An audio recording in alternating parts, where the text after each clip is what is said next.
February 1st, 2004, was a busy day in the United States. The Super Bowl drew its largest audience ever at the time, with nearly 90 million people tuning in to watch the New England Patriots defeat the Carolina Panthers by a score of 32-29. During halftime, Justin Timberlake and Janet Jackson performed, and the event became one of the most talked about moments in pop culture during the 2000s. For many football fans, the celebrations were just beginning. But in Sarasota, Florida, things were very different. A massive search was underway for an 11-year-old girl who had vanished without a trace. The truth was about to come out, a truth so disturbing that it would leave a family, a community, a police force, and an entire country devastated. Carly Jane Bruscia was born on March 16, 1992, on Long Island to parents Joe and Susan. They divorced the following year, and Carly moved to Sarasota, Florida with her mother. However, she would visit her family on Long Island during winter and summer breaks, especially enjoying the Christmas season. Susan later remarried and welcomed a son with her husband Stephen. Carly was described as energetic. Her teachers said she was lovely and delightful, while her principal called her a shining light. She loved her cat, Charlie, was obsessed with Jennifer Lopez, enjoyed going to the mall, and spending time with her friends. At McIntosh Middle School, where she was in the 6th grade, she always greeted people with a big hug and a warm smile. She sang in the chorus and enjoyed playing sports. Quite simply, she was someone who loved life. On February 1st, 2004, Carly had spent the previous day with her friend, and the two girls had a sleepover. At around 6:15 p.m., she set off for her home, which was just 1 mile away, because she was due to watch the Super Bowl with her family. Her friend's mother decided to call Susan to check whether it was okay for Carly to walk home alone. Susan said she didn't want her daughter walking along Bee Ridge Road by herself because it could be busy, and she hadn't given Carly permission to walk home alone. She spoke to her husband Stephen, and he drove off to pick Carly up. The streets were somewhat quieter because most families were gathered around their televisions watching the Super Bowl. But as Stephen drove around the streets, panic began to set in. He couldn't see Carly anywhere. She had vanished without a trace. Just 1 hour later, 911 was called, and Carly Bruscia was reported missing. 911, what's the location of the emergency? My daughter is missing. She's gone. We can't find her anywhere. I've called all her friends. How old is she? 11. And when was the last time that she was seen? It was at 6 o'clock, Street. Around 6 o'clock. Police were dispatched, and soon at Carly's house, they spoke with all of Carly's friends to find out whether they had seen her or heard from her. They also went door to door among the neighbors, hoping someone might have information for them. They spoke with the friend whose house Carly had stayed at, as well as her friend's mother. Carly was described as being a little upset because her mother and stepfather had been arguing. She had wanted to leave early and go home to spend time with Susan. As the news began to spread, the search grew larger, and police continued searching until 3 a.m. But there was still no sign of Carly. It had soon been 12 hours since she had last been seen. When her classmates arrived at school, they were all hoping to see her there, but she didn't show up. After Carly failed to make it to school, police decided to bring in bloodhounds to see if they could track her scent using one of her pillowcases. A bloodhound, named Ruby, tracked her scent to Behind E's car wash at 4715 Bee Ridge Road. The scent, suddenly, stopped there. Police quickly sealed off the area and spoke with the owner of the car wash, Mike Evanoff, who told them there were surveillance cameras operated by motion sensors. Footage from one camera showed the busy main road, but an empty parking lot. Another camera from a different angle also showed them nothing. They then checked the camera at the back of the car wash. It was a motion-activated camera, and when they played the recording, it showed footage taken at 6:21 p.m. On the evening, Carly disappeared. It showed a young girl in a red shirt and blue jeans with a pink backpack. This was exactly what Carly had been wearing the last day she was seen. Then suddenly, another person came into view, a man. The man in the video was approximately 5 feet 8 inches tall, with dark hair and tattoos on his arm. He was wearing a mechanic's uniform with a name tag, but the image was too blurry to make out what it said. He stopped in front of her, and the two spoke for a few seconds. He then grabbed her arm and led her away. Even though the footage was only a few seconds long, it painted a terrifying picture, and it was clear to all of the officers that Carly was in grave danger. Her stepfather, Stephen, was asked to come down to the police station to speak with police. Susan says, hey, can you go pick up Carly? She started walking down Beardridge. And I just said, where's she at? She was Connie's. And I said, that's the one over here. And she said, yeah. I said, okay, I'm leaving right now. And I'll get the right one. Okay. He said he knew something was wrong because Carly simply didn't behave this way. She always made sure to call her parents and let them know where she was and what she was doing. Based on Stephen's phone records, he was immediately ruled out as a suspect. But he did mention something interesting. He said that while he was driving along Bee Ridge Road looking for Carly, he spotted a red truck that was also driving back and forth. The truck had pulled into the car wash. He said that when he arrived at her friend's house, the same house Carly had left from on her way home, there was a red truck parked outside. He was certain it was the same one he'd seen earlier. The man in the footage was wearing a mechanic's uniform, something often worn by tow truck drivers. The owner of the truck, a man named Ron, lived at Carly's friend's house and had been there the night before. He was immediately brought in for questioning. Carly spent the night Saturday? Yes. Anything? Sunday morning, I woke up. I don't know. Nothing happened Saturday night. Okay. You know, they were giddy and all night long. You know, I was sleeping in the other room. So I woke up Sunday morning, like I normally do, get up, get ready for work. So if you didn't see her at any point after During the day? during the day, or if you went to work, Absolutely not. is that what you wore to work Sunday, or did you? No, actually, I had a Super Bowl shirt on yesterday. They showed him a photograph of Carly with the man at the car wash. Is that? I haven't the slightest idea, so it's definitely not me. It does look like me, doesn't it, though? Yeah, it kind of looks like you. That's why we're talking to you. Wow. Yeah, that definitely would not be me there. To be honest. The deputies that you spoke to that night think that that's you. It's not me. Blow it up. Do what you got to do. You verify my time, where I was. You know, I'm more than glad to work with you guys than anything. Believe me, there is no way. I mean, that was me. Honestly, honest to God, no way at all. I would never put anybody through that. No way. How do we get past that, though? That's Verifying where I was at 6:21. They showed him a photograph of Carly with the man at the car wash. They spoke with his boss and were able to confirm that Ron had been working, and his time cards backed this up as well.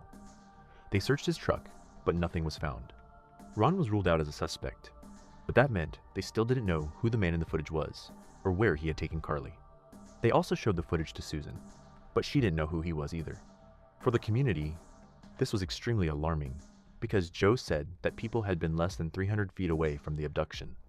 There were people here. It happened in broad daylight. A reward of $25,000 was offered for any information that would help catch Carly's kidnapper. Police decided to take another look at the footage to see whether it could give them any additional clues about who the man was. When they rewound the footage further, they saw a pale yellow 1992 Buick Century station wagon arriving in the parking lot just 3 minutes before Carly was kidnapped. The Buick then drove down Bee Ridge Road and slowed down just outside the car wash to turn in. This finally gave them another lead. The search continued, and many people came out to help look for her. Missing person posters were stapled up and handed out, and the community was determined to leave no stone unturned. The mayor called Carly Sarasota's child. They weren't going to rest until she was found. Her mother, Susan, appeared at a press conference. "I want to address my Carly. I love you. I have this phone on at all times. I'm begging and pleading. Please help me bring my daughter home." Her father added, "Carly, if you can hear this, your mom's at home waiting for you." As we continue looking into this case, I want to ask you for a little support. If you enjoy detailed examinations of real criminal cases like this, please support the channel by leaving a like and subscribing. For you, it only takes a moment, but for us, it means a great deal. It allows us to continue creating new videos and telling stories that should never be forgotten. February 3rd, 2004. 2 days had now passed since Carly was kidnapped. A woman was watching the news and saw the footage from the car wash. She asked her husband to watch it as well, and they both agreed. They knew the man. He was her former business associate. She said, "I worked with him at the shop, so I knew what he looked like. His sneakers, the way his hair was cut, the way he walked. And then, when I watched him reach for the girl, I'd seen him pick up tools like that. I knew it was him." Her husband called the police and gave Detective Vincent Reaver the man's name and address. Detective Reaver and another officer headed to the address in an unmarked car, where 2 more police officers met them. A neighbor told them that someone was definitely home. so the officers knocked on the front door and waited. There was no response. One of the officers called a supervisor for advice, and they discovered that the man in question was actually on parole. He already had 2 previous parole violations, but he had not been returned to custody. They contacted his parole officer and asked her to come. About 45 minutes passed, and then a woman arrived at the property. She was the man's sister. She agreed to get him and bring him outside. And there he was, standing in front of them. Joseph Peter Smith, 37 years old, a father of 3, originally from Brooklyn. Joseph Smith had a long list of previous criminal convictions and was unemployed at the time. He had at least 13 prior arrests in the state, dating back to 1993, for heroin possession and prescription drug fraud. He spent 17 months in custody, and just 8 days after his release, he was arrested again for cocaine possession and placed on 3 years of probation. He had also been arrested, charged, and later acquitted of kidnapping and false imprisonment. He had very recently violated the terms of his probation, but remained free. The woman who saw him on television was not the first person to give detectives this name. Of the more than 800 tips they had received since releasing the footage of Carly's abduction, several other people had also called to say they believed this man was Joseph Smith. He drove a brown Lincoln, not the Buick station wagon that had been seen driving down Bee Ridge Road and slowing down outside the car wash to turn in. While officers tried to trace the owner of the Buick, 2 detectives spoke with Joseph Smith. The officers asked him what he had been doing on the day Carly was abducted, including whether he had been at the car wash. He said he hadn't. One of the officers then asked if they could take a closer look at his tattoos. He asked them why they were even there, and why they were talking to him. They told him they were investigating a kidnapping. He said he didn't know what they were talking about. They then showed him a photograph taken from the surveillance footage. "It looks like me, but it's not me," he said. Joseph agreed to let the officers search his vehicle and the room he rented. He didn't appear nervous and was cooperative with the detectives. When his room was searched, they found nothing linking him to Carly, but they did find a mechanic's uniform with a name tag on the front. His car was also searched, and drug paraphernalia was found, so he was arrested for violating the terms of his probation and possession of drug paraphernalia. While his brown Lincoln was being searched, one of the owners of the home where he rented a room, a woman named Naomi, arrived at the property in a yellow Buick station wagon. The officers asked her if she knew anything about where Joseph had been on the day Carly was last seen. She explained that at around 6:30, Joseph had been on the phone with his estranged wife. This meant he now had an alibi. They were back at square one, and time was running out to find Carly. But just a few hours later, more information would come to light. Naomi's husband, Jeff, arrived at the police station. He was driving the yellow Buick station wagon. He said that his wife had remembered it incorrectly and had gotten the times wrong. I said, "Hey, can I use your car?" I said, "Well, just go and how are you going to be for 15 minutes? So I said, "All right, go ahead." What was you wearing at the time? His catsuit. Gray. Yellow. When I got up at 6:30, no car. 7:30, I'm ready to get up, walk out the door. Who shows up? Joe. Where the hell have you been? What do you look like 7:30 Monday morning? Girl, please. Like, he had a good night's sleep, or he's real happy, or he just looked like he had a wonderful night. It was just, the way he acted, from what I know, was just very strange. And I see stuff on the news. You know something? I guess there was a dark side, just never saw it. Jeff knew that something had happened inside the vehicle, because things had been moved around, and the back seat had been folded down. Jeff gave the Buick to the Sarasota County Sheriff's Office so they could conduct testing and examinations. With the new information Jeff provided, Joseph's whereabouts could suddenly no longer be accounted for, and they now knew that he had been driving the station wagon at the time. Joseph was read his Miranda rights, and he asked for an attorney. We gotta sit down and we have to talk. This room, it's not the truth. It's the most important thing that goes on in this room, is the truth. I was already advised to talk to a lawyer. Who advised you? What? That means you and I can't. We should talk to a lawyer.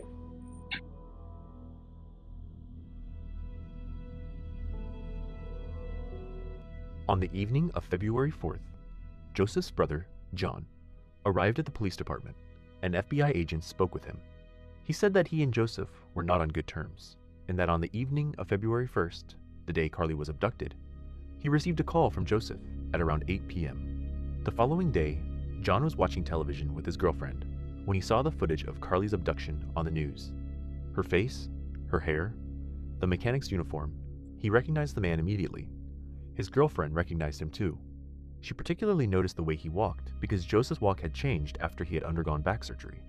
Later that night, at around 11 p.m., Joseph appeared at John's house, apparently under the influence of some kind of substance.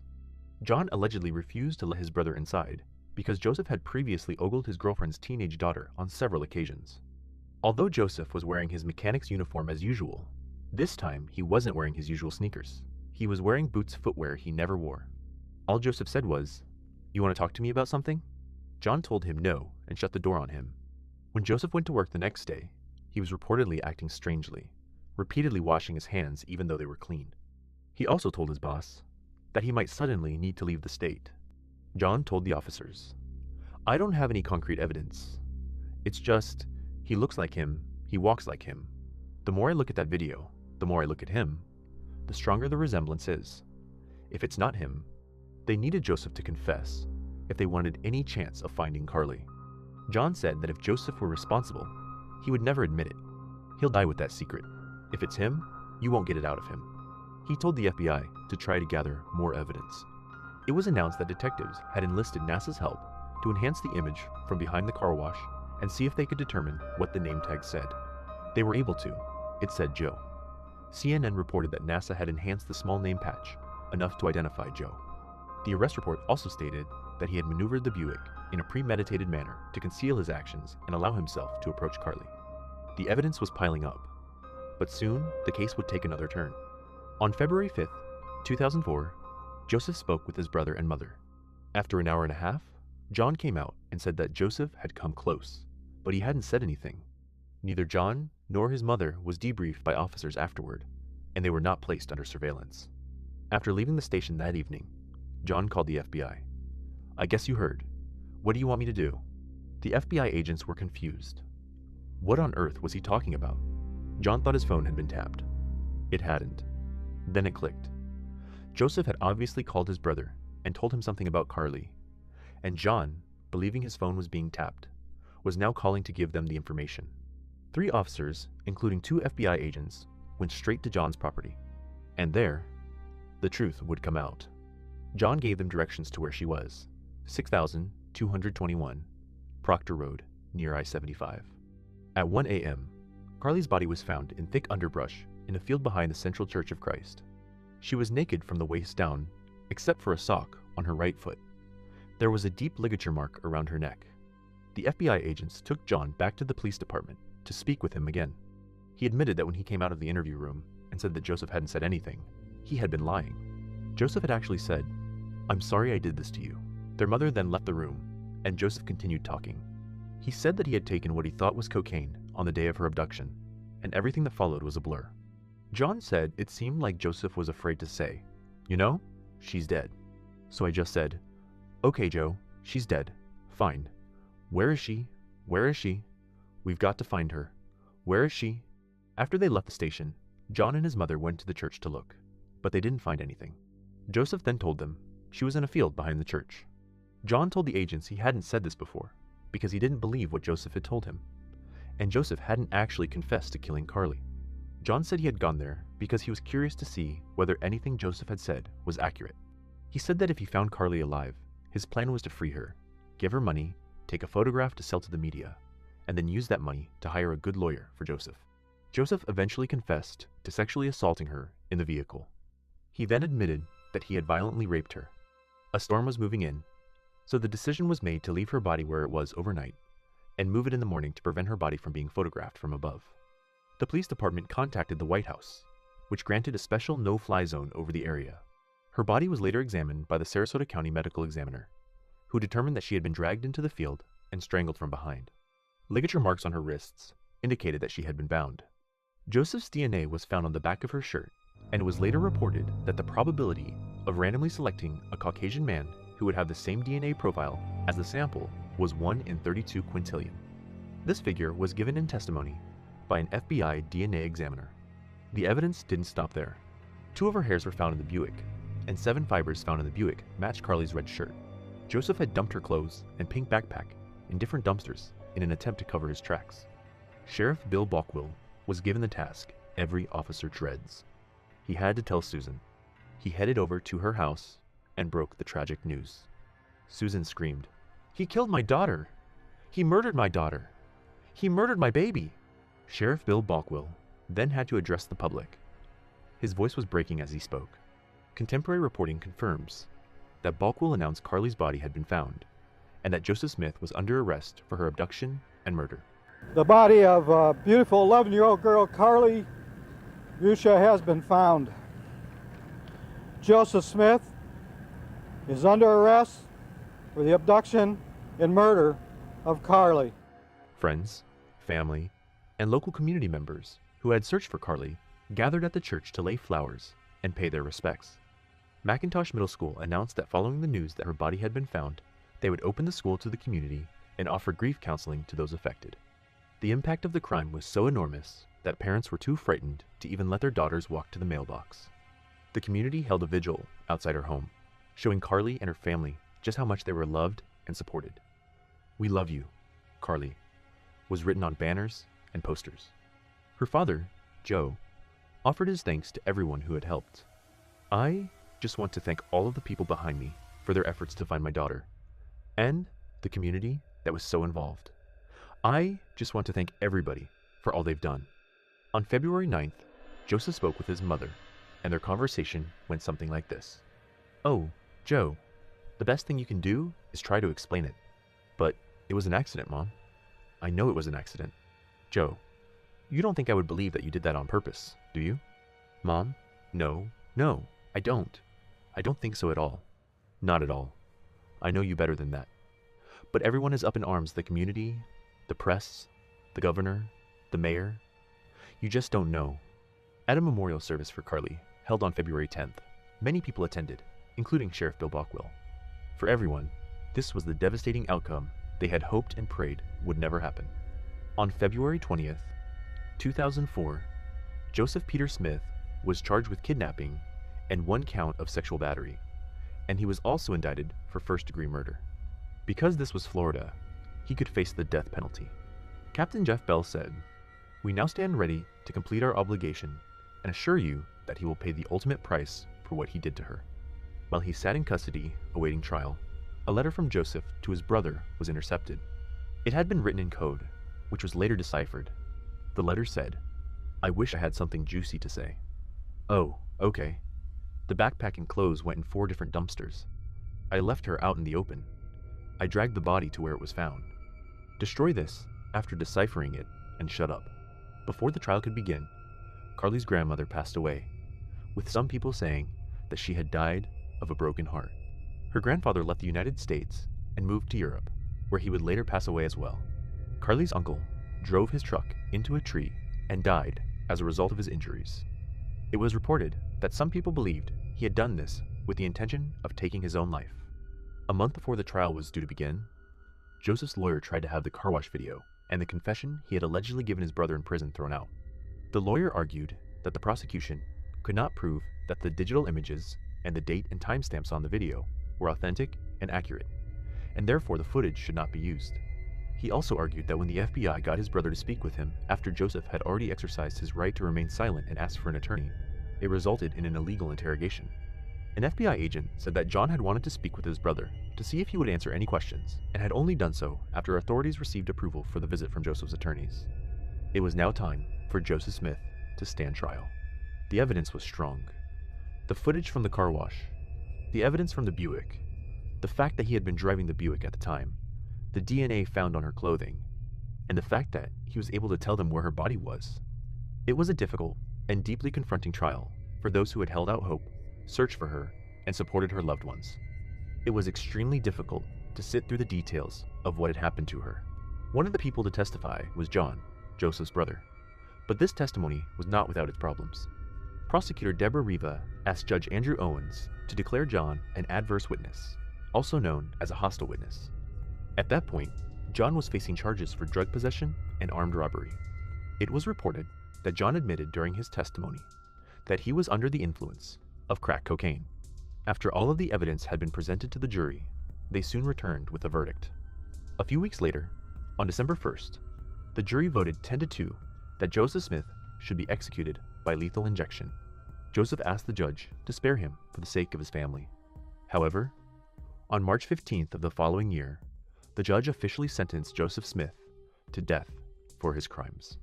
Carly endured unspeakable trauma, which began at the moment of her kidnapping. The image of the defendant taking her arm and leading her away will, without a doubt, remain etched in our minds forever. At 11 years old, there was no doubt that she was aware of her dire predicament, and that she had little or no hope of survival. Her death was consciously and pitilessly calculated and premeditated. Joseph Smith, based on your actions, you have forfeited your right to live freely among us. May God have mercy on your soul. After the jury recommended the death penalty, Joseph made a statement that said, in part, I want you to know that I take full responsibility for the crimes. I don't know how this all happened. I was very angry at myself and very high. I knew that getting high was wrong, but I couldn't stop. I'm not trying to make excuses for what happened, but I really don't remember much about anything on that day. Following the death sentence, Carly's stepfather, Stephen, said, I thought I'd feel a lot different, but it still hurts. It doesn't change anything. I just feel that Carly has been heard. Her soul is gone now. Now, it's a matter of time to wait and watch Joe Smith die. Carly's mother was not in court for the sentencing because she was being held in prison on prostitution and drug charges. She said that she had turned to drugs to numb the agony of losing Carly. After he was sentenced to death, he launched several appeals against his sentence. None of his appeals had been successful at that point, but everything was about to change. Sentenced to death. But this week, a circuit judge ordered that he be given a new sentencing trial. This all stems from a recent Supreme Court ruling requiring juries to be unanimous when sentencing someone to death. I don't feel it has anything to do about justice or the law. Carly's father, Joe Bruscia, is furious. They seem indifferent to the victims and their families. They think they can just do these things without affecting people, but it affects people a lot. He does not deserve to live on the taxpayers' expense any longer. Joe Bruscia and his family are writing letters asking the governor and the attorney general to step in. Do the right thing. Do what the state of Florida promised my family and I, and that is to put Joseph Smith to death. And that's, he killed my daughter. In 2016, the U.S. Supreme Court declared the Florida law unconstitutional since the death penalty could be imposed without a unanimous jury verdict. In 2018, the Florida Supreme Court also dropped Smith's death sentence. It was reinstated in 2020. Now, nearly a year later, the Florida Supreme Court has ordered a new sentencing hearing for Smith. A circuit court will only consider Smith's sentence and not his conviction. A hearing date has yet to be set. I'll lend you for a little while, a child of mine, God said. Don Betts. To me, it's just a nice place to spend some of my time. Thinks about Carly Bruscia more than most. They found her was right on the edge of the, just about where this rock is. He's the caretaker of her memorial at the Central Church of Christ. He comes here to reflect about Bruscia, and he remembers his own granddaughter, who was murdered years ago. When you lose someone, a family member, it's just nice to have a place to go sit and enjoy the solitude. He's unsure what to think of the news that Bruscia's killer, Joseph Smith, is going to be resentenced. I have real mixed feelings about it. Another life taken doesn't bring Carly back, but at the same time, like I say, justice should be carried out to whatever extent of the law. Joe was highly critical of the justice system, saying, I feel so let down by the system because Joseph Smith was on parole before he got to my daughter, and he was supposed to go back to prison for 5 years if he violated it. He did violate it. He was reportedly found passed out with a bag of cocaine in a parking lot. Instead of giving him the consequence they said they would, they gave him drug offender probation, which is just semantics. And that's why my daughter isn't here today. Then, they dragged this thing on from 2005 to 2021, and it's still going, and it's not even done yet. So I have a lot of venom and disdain for the criminal justice system. After browsing the internet, Joe realized that he wasn't the only parent grieving a child who had allegedly been killed by someone on parole or probation. He said he realized that this was actually a nationwide problem. Joe contacted Representative Catherine Harris and asked her to do something so that Carly's death would not be in vain. and so that no more parents would have to go through something similar. Katherine Harris later introduced a bill called Carly's Law. At a press conference, she said, "We must act now to protect our children from the criminal repeat offenders who would use society's second chance to commit more acts of violence." Representative Nick Lampson from Texas was a co-sponsor of the bill and said, "While we cannot prevent these events, we are obliged to respond and to help protect our communities." The law would have required federal felons to be taken back into custody if they committed another felony offense, an offense intended to result in sexual contact with someone under the age of 16 or a crime of violence. It was also going to add a 1-year extension to the Amber Alert grants, which help issue alerts about abducted and at-risk children. Because of the costs the new bill would likely incur, it faced some pushback, with the state's top prison official saying it would cost nearly $1 billion to put people with criminal records like Joseph Smith back into custody. Joe said, in response, "I find it very offensive that they say it costs too much money. No one has the right to put a price on my daughter's head or any other child's." Carly's Law initially didn't pass because there wasn't enough time, but Representative Harris said she was going to reintroduce it and expand its scope. The meat of this is still going to be the meat of Carly's Law, but the expansion would be to make sure we are closing other gaps on the exploitation of children. There's nothing more traumatic than a child being exploited or murdered. Everyone suffered greatly when Carly's death occurred, so we just want to make certain that scenario won't happen again. Despite this, Carly's Law was never reintroduced. It's hard to believe 10 years ago this week, a little Sarasota girl was abducted at a car wash, sparking a search that captured the attention of the entire country. 10 years ago today, the world witnessed a kidnapping caught on tape. Carly Bruscia would be found days later, murdered. She was only 11. Her body left behind a church. And now, a decade later, that church still honors that little girl by trying to protect other children. Such a tragic to Carly, but it's helped a lot of young other kids now. Stephen Kanzler, Carly Bruscia's stepfather, addressing the large crowd gathered at the Central Church of Christ. Her mother, Susan Shorpen, too emotional to speak, at the place her daughter's body was found 4 days after her abduction. Hopefully it made kids aware and adults aware, it can happen to you.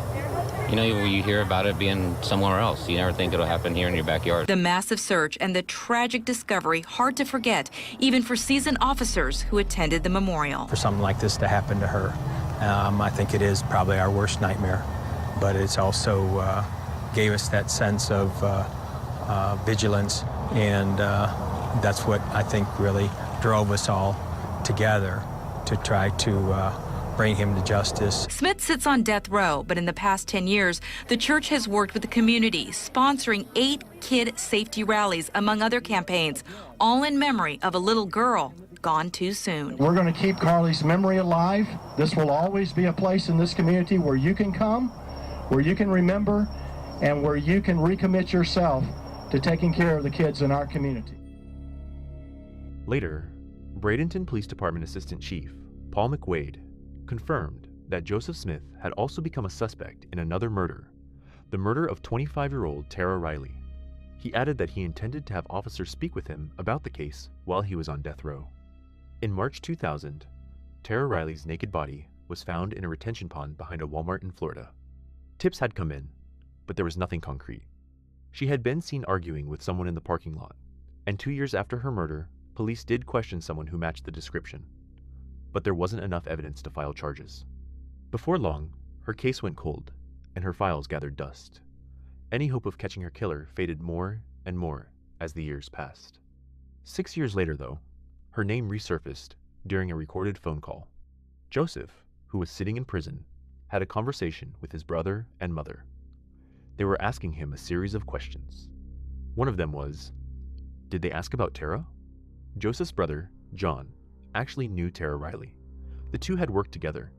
He said that shortly before her death, Tara had rejected Joseph, and he believed that this humiliation may have been the motivation for her murder. John said, "I'm glad this story put a kick in the authorities' butts to do something about it. At the time, she was a sweet girl.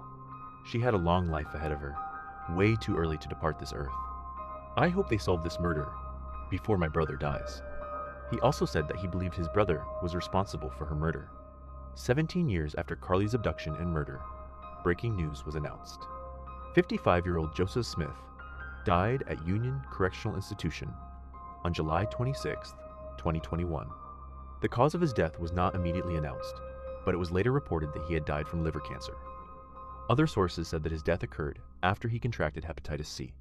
The Florida State Attorney's Office said in a statement, "While nothing can bring back Carly, we are grateful that her family, her friends, and the entire Sarasota community will finally have closure and will not have to endure any further court proceedings to bring him to justice." Carly's father said he felt wonderful when he heard that Joseph had died. "It's long overdue. The inept and corrupt criminal justice system could not get it done, so the natural order of things finally took care of it," he said. Joseph Smith was never charged in connection with Tara Riley's murder, and her case remains unsolved. The truth about his possible involvement in other crimes, including hers, will now likely never be known. John said he wished his brother had confessed. He never truly confessed. I don't think about Carly, and he definitely didn't confess about Tara. He died a coward, that's all. Now, loved ones are reaching out to us again, pleading for your help to restore this garden that you see right over there. It's dying. People are forgetting. At one time, dozens of volunteers came every week to care for the memorial garden for 11-year-old Carly Bruscia. Now it's neglected and vandalized. Family friend Sherry Langworthy, she and her husband, along with Carly's cousin, have worked the last 3 weeks trying to restore the garden. I want her legacy, her memory to live on, and I want it to be kind of like an awareness thing, you know, for parents to take their kids here and teach them, you know, what can happen. Local volunteers and businesses help to maintain the garden. The impact of Carly Bruscia's murder was far-reaching and long-lasting. For her grief-stricken mother, Susan, life would never be the same again. We're learning that Susan Shorpen has passed away. Shorpen is the mother of Carly Bruscia. Yeah, Haley, over the years, a lot of folks have been saddened by Carly's death. Tonight, they are all grieving for her mom. Susan was I believe, very dedicated mother, and she loved her daughter very much. That's how Pastor Rod Myers of the Central Church of Christ is remembering Susan Shorpen. Died on Monday at the age of 47. Myers remembers one encounter with Shorpen very vividly. Susan and I and Sheriff Balkwell at the time all came out, and we had a prayer near where Carly was found, and that was a very meaningful time to me. Carly Bruscia was only 11 years old. There was still so much ahead of her that she had yet to do and see. A life full of endless promise clearly lay ahead of her. She was someone who made people feel loved, always making sure to greet her friends with a big hug and a warm smile. It is through these happy memories that her spirit continues to live on and remain with those who knew and loved her. As her father, Joe, said, "My family and I talk about her, and we have photos of her all around the house. She's in our hearts and minds, all the time." Thank you for staying with me until the very end. This story leaves behind a great deal of pain. Carly Bruscia's life was tragically cut short when she was only 11 years old. Her disappearance and horrific fate forever changed the lives of her family, friends, and the entire community. Despite years of court proceedings, numerous appeals, and the pain her family endured, Carly's memory continues to live on. If you'd like to honor Carly's memory, leave a few kind words in the comments. May her name never be forgotten. But this was not the only family left searching for answers. 14 years later, another child would disappear. Relisha Rudd. Relisha Rudd. Relisha Rudd.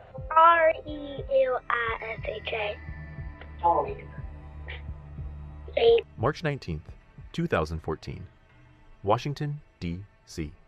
Police officers arrived at the D.C. General Shelter, following up on a report of an 8-year-old girl who hadn't shown up for school for 30 days of unexcused absences. Try to give us some place to stay. Relisha Rudd lived at the D.C. General Shelter with her mother, Shamika, her mother's boyfriend, Antonio Wheeler, and her 3 brothers, who were 7, 5, and 4 years old. They had all been living at the shelter for the previous year or 2, and life had been difficult for Relisha and her siblings. There had been allegations that their mother, Shamika, had left the children alone for extended periods of time, and that the living conditions where they had previously lived were unsafe or unsanitary. There were also reports of possible medical neglect and physical abuse involving Relisha and her brothers. The The shelter itself wasn't somewhere Relisha liked living, and she referred to it as the trap house. It housed hundreds of families, with as many as 500 children there at a time. Relisha's family shared a room with another family, so it was extremely cramped. The building itself had once been a hospital and was located on a street with a jail nearby and a methadone clinic next door.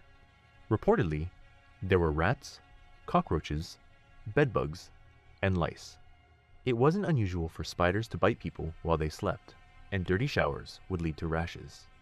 Residents claimed that the heat would constantly go out, meaning temperatures could drop below freezing. When entering, residents had to show identification and go through security, with each floor being guarded. This meant it wasn't possible to move between floors.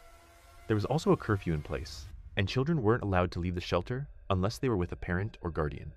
However, the shelter itself had been accused of numerous violations of these rules, including reports of insufficient staffing, security cameras not working, and visitors being able to come and go without signing in or showing identification. The stated curfew was also regularly violated, and concerns were allegedly dismissed, or staff reportedly threatened to evict residents who complained.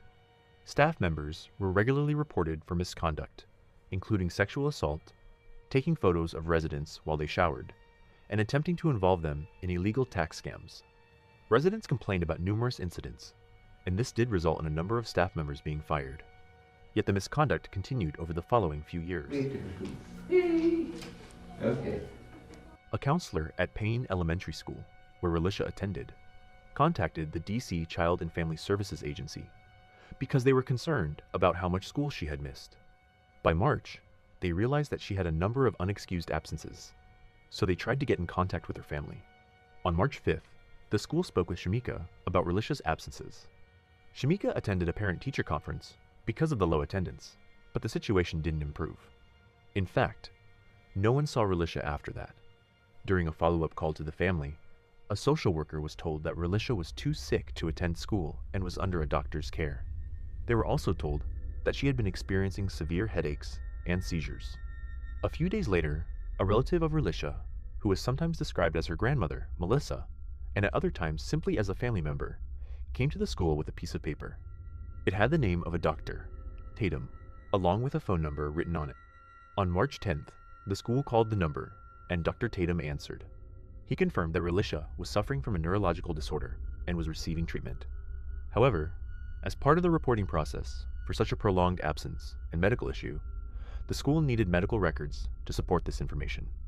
It was reported that either Dr. Tatum would leave the medical records at the DC General Shelter, or officials had arranged a meeting with the doctor. On March 13th, Relisha had yet another unexcused absence. After that, the law required the school to report the family to the Child and Family Services Agency for educational neglect. Unfortunately, the notification was delayed slightly to give the doctor and the family more time to provide the necessary documentation. The social worker and Mr. Workman didn't consider Relisha's absences a high priority case.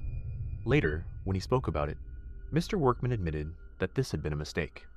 6 days later, officials arrived at the shelter, but no medical records had been left for them. They began asking people there for more information about Relisha, but no one they spoke with had seen her recently. In fact, even her own mother hadn't seen her for several weeks. Her story changed several times, but there were a few things she said early on that definitely caught the officers' attention. First, Shamika said that on March 8th, Relisha had been with Dr. Tatum at a medical conference in Atlanta. She didn't know when they would be coming back, but said she had just spoken with Relisha on March 17th. She added that it had been several weeks since she had seen her. Then, her story changed. Maybe Relisha was with her grandmother, Melissa, or her aunt, Ashley. But when officials spoke with both Melissa and Ashley, they said they hadn't seen Relisha in several weeks either, and they weren't supposed to be the ones looking after her.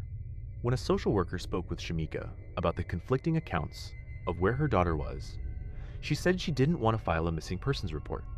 According to her, this was because she was concerned that if the police became involved, her other children would be taken away. Either way, the conflicting accounts were staggering. Shamika insisted that she had told police Relisha was with her grandmother, but police said the opposite. According to them, she had repeatedly told them that Relisha was safe with Dr. Tatum. At 9:39 p.m. on March 19th, one of the police officers called Dr. Tatum's phone number. We're sorry, the number you have dialed is not in service at this time. The phone went straight to voicemail. By the following morning, March 20th, police had officially filed a missing persons report for Relisha Rudd. There were conflicting accounts of when she had last been seen. Police listed the last day anyone had actually seen her as March 1st. Had Dr. Tatum been around recently? No, Dr. Tatum didn't exist. There was a 51-year-old man named Khalil Tatum, but he was a janitor, not a doctor. He had worked at the shelter for 2 years, but there was a rule in place stating that staff members weren't supposed to associate with minors. So, if he wasn't a doctor, he shouldn't have been with Relisha. Police asked around about Khalil and learned, according to some accounts, that he was a good employee. Some people who worked at the shelter had never seen him with Relisha, but there were other accounts as well. Many residents felt uncomfortable around him, saying he was overly familiar with some of the mothers and their children, but never the boys. They also said he would try to give them money and gifts, which violated the shelter's safety protocols. One mother was celebrating her 4-year-old daughter's birthday in the shelter cafeteria when she saw Khalil trying to give her daughter $2. While police were gathering this information about Khalil, a call came in from a man whose name still hasn't been released. It was 5:40 a.m. on March 20th, and this man alerted police to room 132 at the Red Roof Inn in the 1600 block of Oxon Hill Road in Oxon Hill, Maryland. When officers entered the motel room, they found a 51-year-old woman lying face down on the bed. She had a gunshot wound behind her left ear with an exit wound through the right side of the front of her other ear. But other than that, there were no bruises, cuts, or any other signs of a struggle. The officer soon discovered that her name was Andrea Denise Tatum, Khalil Tatum's wife. The investigative team conducted door-to-door interviews at the motel, as well as speaking with employees who had been on shift during the previous 24 hours. They soon learned that the couple had checked into room 132 at 10:04 p.m. the previous evening, March 19th. There were 4 other people there as well, but only one of them has ever been identified. Less than an hour after the group checked in, CCTV footage showed 3 of the unidentified people leaving the room. They also learned that although the couple had been married for 24 years, since July of 1990, they had filed for divorce in February of 2014, just weeks before Andrea's death. Andrea's daughter told police that she knew her mother had considered leaving Khalil. Although the court records stated that he was the one who filed for the separation on February 7th, the company that had hired him as a janitor was Community Partnership for the Prevention of Homelessness, a nonprofit organization that operated the shelter under a contract with the city. They told police that back in 2012, when they hired him, they did conduct a background check, but nothing was found that would have prevented him from getting the job. He had been in prison from 1993 to 2003, and then again from 2004 to 2011. His convictions in Virginia were for larceny and breaking and entering. But because of how much time had passed and the level of the offenses, by the time the background check was conducted in 2012, the charges were too old or weren't the type of crimes that would have prevented him from getting the job. At this point, the Metropolitan Police Department continued searching for Relisha, and authorities announced that they believed she could be with Khalil Tatum. The MPD issued an Amber Alert for Relisha, and police obtained an arrest warrant for Khalil. The Amber Alert described Relisha as 4 feet tall, weighing 70 to 80 pounds, with black hair, brown eyes, and a medium complexion. As we continue looking into this case, I want to ask you for a little support. If you enjoyed detailed examinations of real criminal cases like this, please support the channel by leaving a like and subscribing. For you, it only takes a moment, but for us, it means a great deal, allowing us to continue creating new videos and telling stories that should never be forgotten. We received a new timeline about 5 tonight from D.C.'s Deputy Mayor for Safety and Justice. It chronicles hour by hour, day by day, police broadcasting information to other states about D.C.'s Amber Alert for Relisha Rudd, but nowhere does it support the police department's original claim that Amber Alerts were issued anywhere but within district lines. Come on, Relisha, flex it. A stark contrast to a somber news conference when for the first time the police chief acknowledged the Amber Alert she had claimed was issued from Pennsylvania to Delaware down to Florida was actually just an exchange of information about the Amber Alert activated only in D.C. I only have the authority to issue in my own jurisdiction, but as soon as that Amber Alert is issued in the jurisdiction, we make a request through emergency management that Amber Alert that we issue here in D.C. be pushed out through MNET, which is an emergency management network, across the country. Just 3 days earlier, the chief denied our findings that outside D.C., there were no Relisha Amber Alerts. That's not true. I actually looked into that when I got that allegation. The Amber Alert was issued as far north as Pennsylvania and Delaware and as far south as Florida. If that had only been true, TV stations across the East Coast would have been broadcasting Relisha's disappearance. But our investigation found the Amber Alert was only activated in the District of Columbia. And last month, except for D.C., Maryland, and Virginia, where stories had aired, when we checked our Gannett sister stations and CBS affiliates from Delaware and Pennsylvania to Florida, none had done a single story on Relisha Rudd, as they would had an Amber Alert actually been issued in their states. But that all changed March 27th. At our request, stations WUSA 9 contacted in every state agreed to run a story on Relisha Rudd. But that was 7 days after that D.C.-only Amber Alert was issued. A BOLO, or Beyond the Lookout, was also issued, listing a white 1976 GMC pickup truck that was of interest to investigators. At 7 p.m. that evening, police recovered the abandoned pickup truck in the 1600 block of Eastern Avenue in the Chapel Oaks area, about 10 miles from the shelter. They also searched Khalil's home and found several different mobile phones, children's clothing and shoes, and a photograph of Relisha, but Khalil himself was nowhere to be found. Missing child. I want to go to our exclusive guest, Danielle Rothman, who worked with this missing child at the shelter. She is site manager for the Homeless Children's Playtime Project. She is adorable. We love her. She's a sweet girl. She's a trusting girl. She's a caring girl. And we want to do everything that we can to make sure that we bring Relisha home safely. I mean, I don't know what the family was thinking or what was actually going on with Mr. Tatum and the family, but we really just want to make sure that we're focusing all of our energy on, instead of placing blame, on really working to make sure that everyone is out there looking for Relisha and trying to bring her home safe. Now, I understand, Danielle. I'm not trying to place blame. I'm trying to understand how, because now, February 26th to now is a long time. And let me just ask you to stand by for a second. John Lieberman, what have we learned about this man that they're hunting and also another individual who was lurking around, another man?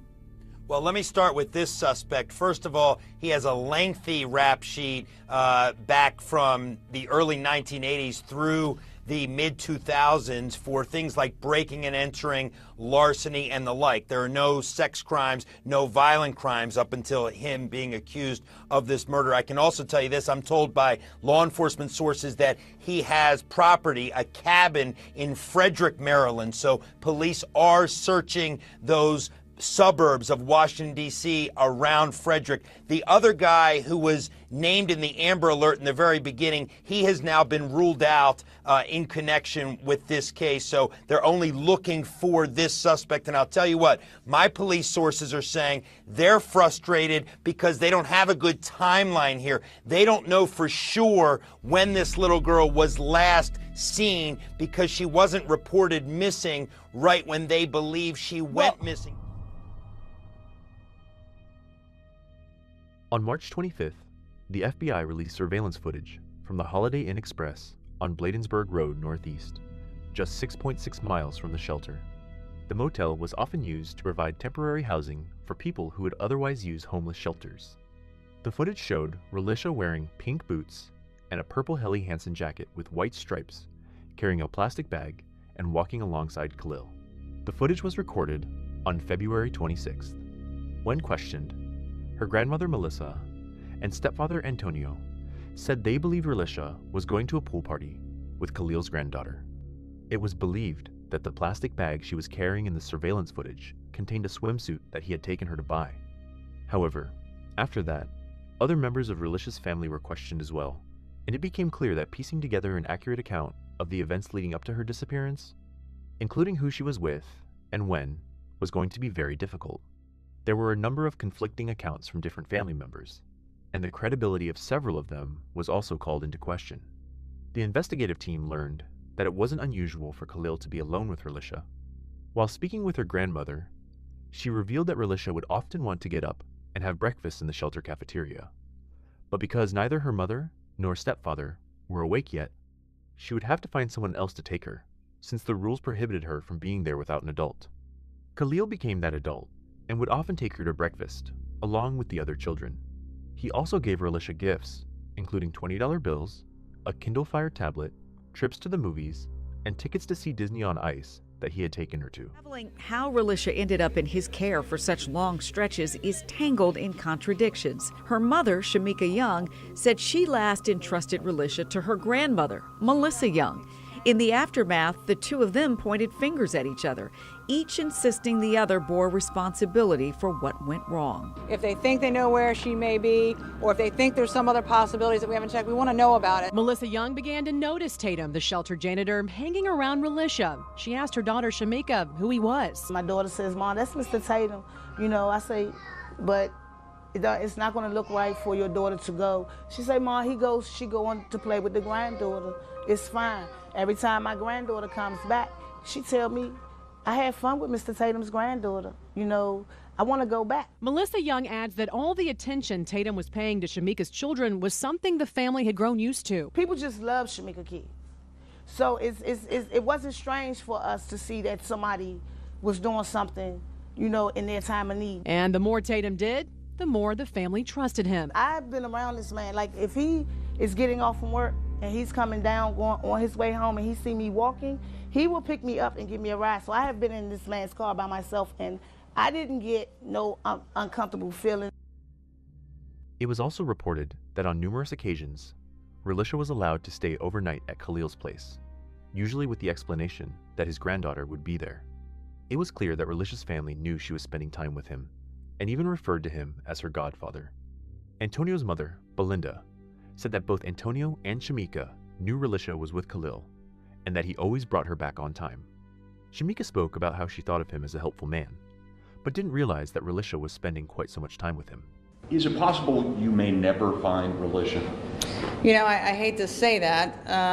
We're going to continue looking, but it is possible. It is possible. What really hurt us was not even becoming aware of her being missing until almost 3 full weeks after the last time she was seen. Right. That's a killer. Also frustrating, fake tips and hoax Facebook sites, like this one of someone claiming to be Khalil Tatum and claiming Relisha is really his daughter. How angry are you that people would be creating jokes about this missing 8-year-old kid? Well, fortunately, we realized right away that this is not real and that somebody is doing it as a hoax. Khalil Tatum's on the FBI's most wanted list tonight. D.C. police believe he's still in the area. They think at some point he went to Kenilworth Park in Northeast. That's where officers have been searching all day and into the night. News 4's Jackie Benson is there with the latest on the investigation. Jackie? Doreen, at this hour, all of the entrances to Kenilworth Park remain sealed off by D.C. police. By nightfall, the active search of the 700 acres that make up Kenilworth Park and Kenilworth Aquatic Gardens in Northeast Washington was suspended until Friday. D.C. police cadets, K-9 search officers, and detectives spent the day on a grim mission, searching for signs of 8-year-old Relisha Rudd, missing now for weeks. The investigation continued, and detectives focused on the last known place where Relisha had been seen. During a press conference, District of Columbia Police Chief Kathy Lanier confirmed that she had last been seen in the 1600 block of Maryland Avenue. According to reports, it was a Days Inn, another motel used to provide temporary housing for people experiencing homelessness. This last known sighting of Relisha was on March 1st, just 3 days after the previous hotel surveillance footage. The following day, March 2nd, surveillance cameras captured Khalil entering a Home Depot, where he purchased self-tie contractor, trash bags, a shovel, and a bottle of water. Ignore the possibility that he may have killed her. Shortly afterward, he was seen in the area of Kenilworth Park and Aquatic Gardens. Over the following few weeks, between March 2nd and March 20th, he continued going to work and was seen several more times in different parts of Washington, D.C.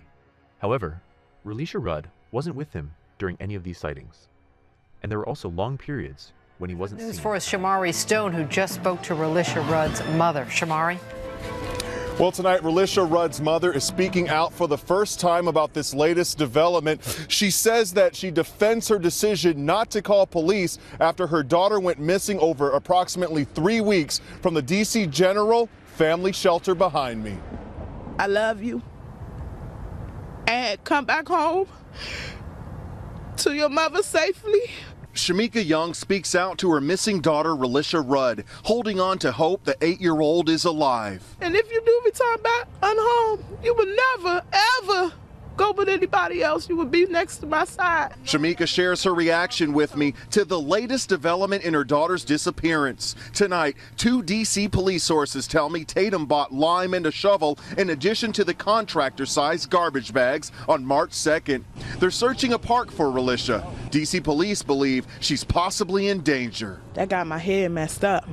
Shamika says she trusted her 8-year-old with 51-year-old Tatum, a janitor at the shelter where she and her kids lived. Why did you trust him? He didn't look like that type of person.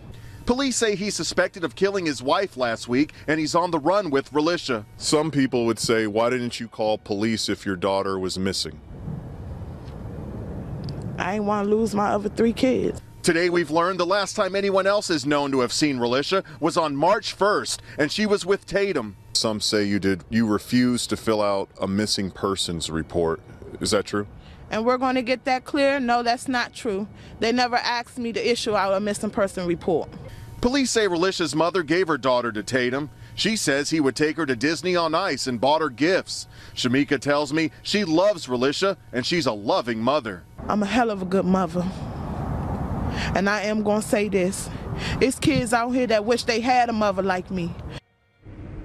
And tonight, something interesting to note. Shamika tells me that Relisha was in the care of Shamika's mother and sister at the time of her disappearance. Well, I called the mother and sister and they say that's absolutely not true. Now, one thing seems to be clear. They all hope that Relisha Rudd is alive and they want Tatum behind bars. On Sunday, March 30th, the investigative team brought in police cadaver dogs and divers to search the 700-acre Kenilworth Park. The search continued into the following day. Groups of searchers wearing yellow vests crisscrossed the area, while other teams searched abandoned homes in the area, but nothing was found. Meanwhile, digital billboards were posted along roads from Maryland to Georgia, featuring photos of Relisha and Khalil.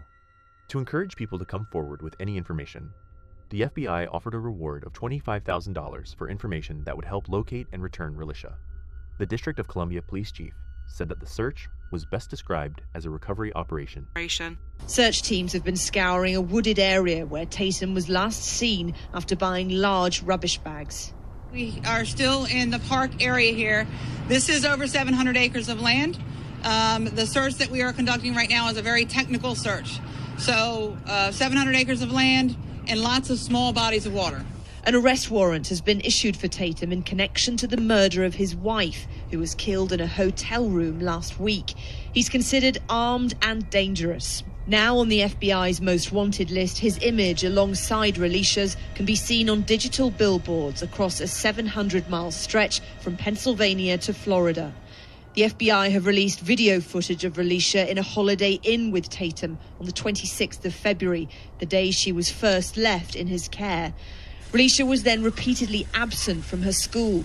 The alarm wasn't raised because her mother said she was sick and in the care of a doctor who turned out to be Tatum. It's now emerged that the janitor had contact with other girls at the shelter, something his position should never have allowed. Police say the length of time Relisha has been missing is discouraging, but they insist they're not giving up hope that she might be found alive. The search for Khalil didn't last long. We begin tonight with new developments in the search for 8-year-old Relisha Rudd. Yeah, police in Washington say they found the body tonight in a park where they have been searching for this little girl, but it's not her. During one of the searches of Kenilworth Park, the search team came across a shed near a soccer field.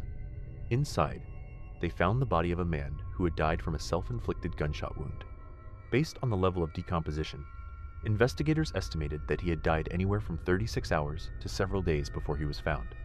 A tentative identification came quickly because of a distinctive tattoo, a cross with a loop on top, an ancient Egyptian symbol of life. It was known that Khalil had this tattoo on his left bicep He hadn't left a note or anything else that could indicate where Relisha might be. The only things found with him were his glasses and the gun he had used to take his own life. It was also confirmed that it was the same gun he had used to kill his wife, Andrea. Melissa, I am so sorry that you're going through all this. I know it's got to be gut-wrenching, heart-wrenching. But you have told us that you do not blame the now dead janitor, Khalil Tatum, for murdering his wife or kidnapping your missing grandchild. Why not? And look at this precious child. What I said was, I don't believe that he killed his wife. Why not? What I said to the reporter that interviewed me, I never said I don't blame him. What I said was, I don't believe that he killed his wife. What I believe, what I feel right now, and what I believe since finding out that he was found murdered, well, that he committed suicide, I believe his wife walked in and interrupted something or heard something or seen something that she wasn't supposed to see or know, and that's why she lost her life. Well, if he didn't kill her, who did? I don't know. Maybe it could have been one of the ones that was seen at the hotel with them. One of the ones. Really, I don't know who could have killed her. Tell us about that, because authorities are saying, and we see the surveillance video of your precious grandchild with this man, this janitor, on February 26th, walking into a hotel room. Never a good sign for an adult man and an 8-year-old girl to be walking into a hotel room. There it is. Now, authorities haven't said about anything else about anybody else, but you're giving us new information. What are you saying? What the family got, as far as that video about him and her being seen in the hotel, in the Comfort Inn over there on, that hotel over there on New York Avenue. She went to a pool party. They were supposed to have his granddaughter, 9-year-old granddaughter, was supposed to have a pool party at a hotel, at the indoor pool there at the hotel. You mentioned something about other people. I don't know if a party took place there or not. You said just now about something about other people. What other people? The hotel where his wife was found was in Oxon Hill. The hotel where Relisha and Mr. Tatum were seen at is here in the District of Columbia. Right. It was 5 people. It was 3 other people seen entering that hotel room with him and his wife. So we don't know who could have killed his wife. Maybe one of them, maybe Mr. Tatum. We don't know. Only those that was in the room know who actually killed his wife. Now, some might say, why are you so quick to defend somebody who your granddaughter disappeared on his watch? And let me just set it up. I'm not defending him at all. My thing is, you got 2 people that turned up dead, okay? In Mr. Tatum's case, where they found him at, they searched that same very exact location when they first started searching for my granddaughter. On Monday just passed, you get a tip that leads you right back to that location. What you find when you get back to that same very location that you already searched prior to beginning the search for my granddaughter, and you find his body. That should tell you something. So you're suggesting that somebody dropped his body there and planted his body there. Right. You're almost suggesting a conspiracy. That's what I feel. That someone killed him, someone else, and put his body there, and then called Metropolitan and told them to go back, that they will find something. What do you think happened to your granddaughter? I don't know what happened to her. See, right now, it's only, like I said, in his wife's case, the only ones know that killed her is the ones that was there. The whereabouts of my granddaughter, the only one that knows the whereabouts right now is Mr. Tatum, and he's deceased.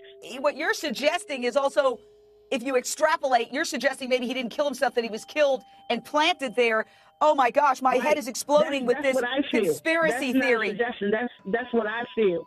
That's my opinion on how they found the body and where they found the gun laying at. That's my opinion on it.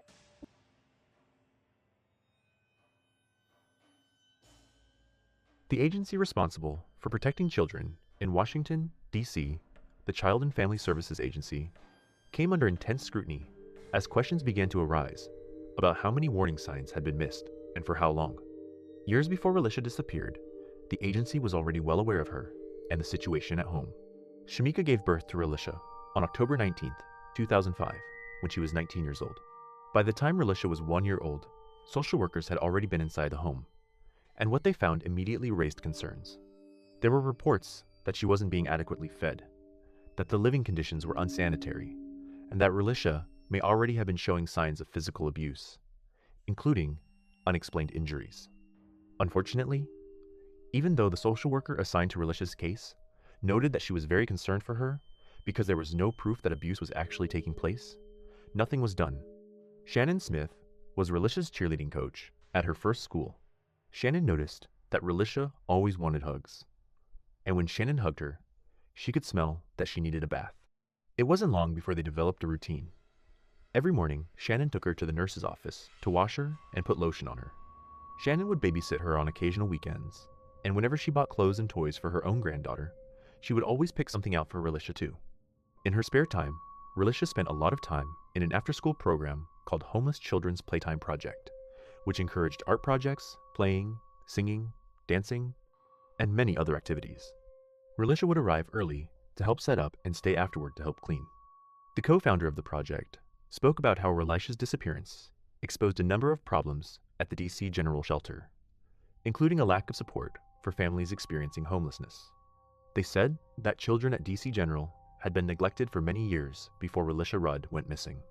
She became a symbol of all the gaps in the safety net and all the ways we, as a society, had failed vulnerable children in our community. Shamika's former partner, a man named Irving Rudd, was also the father of one of Relisha's brothers.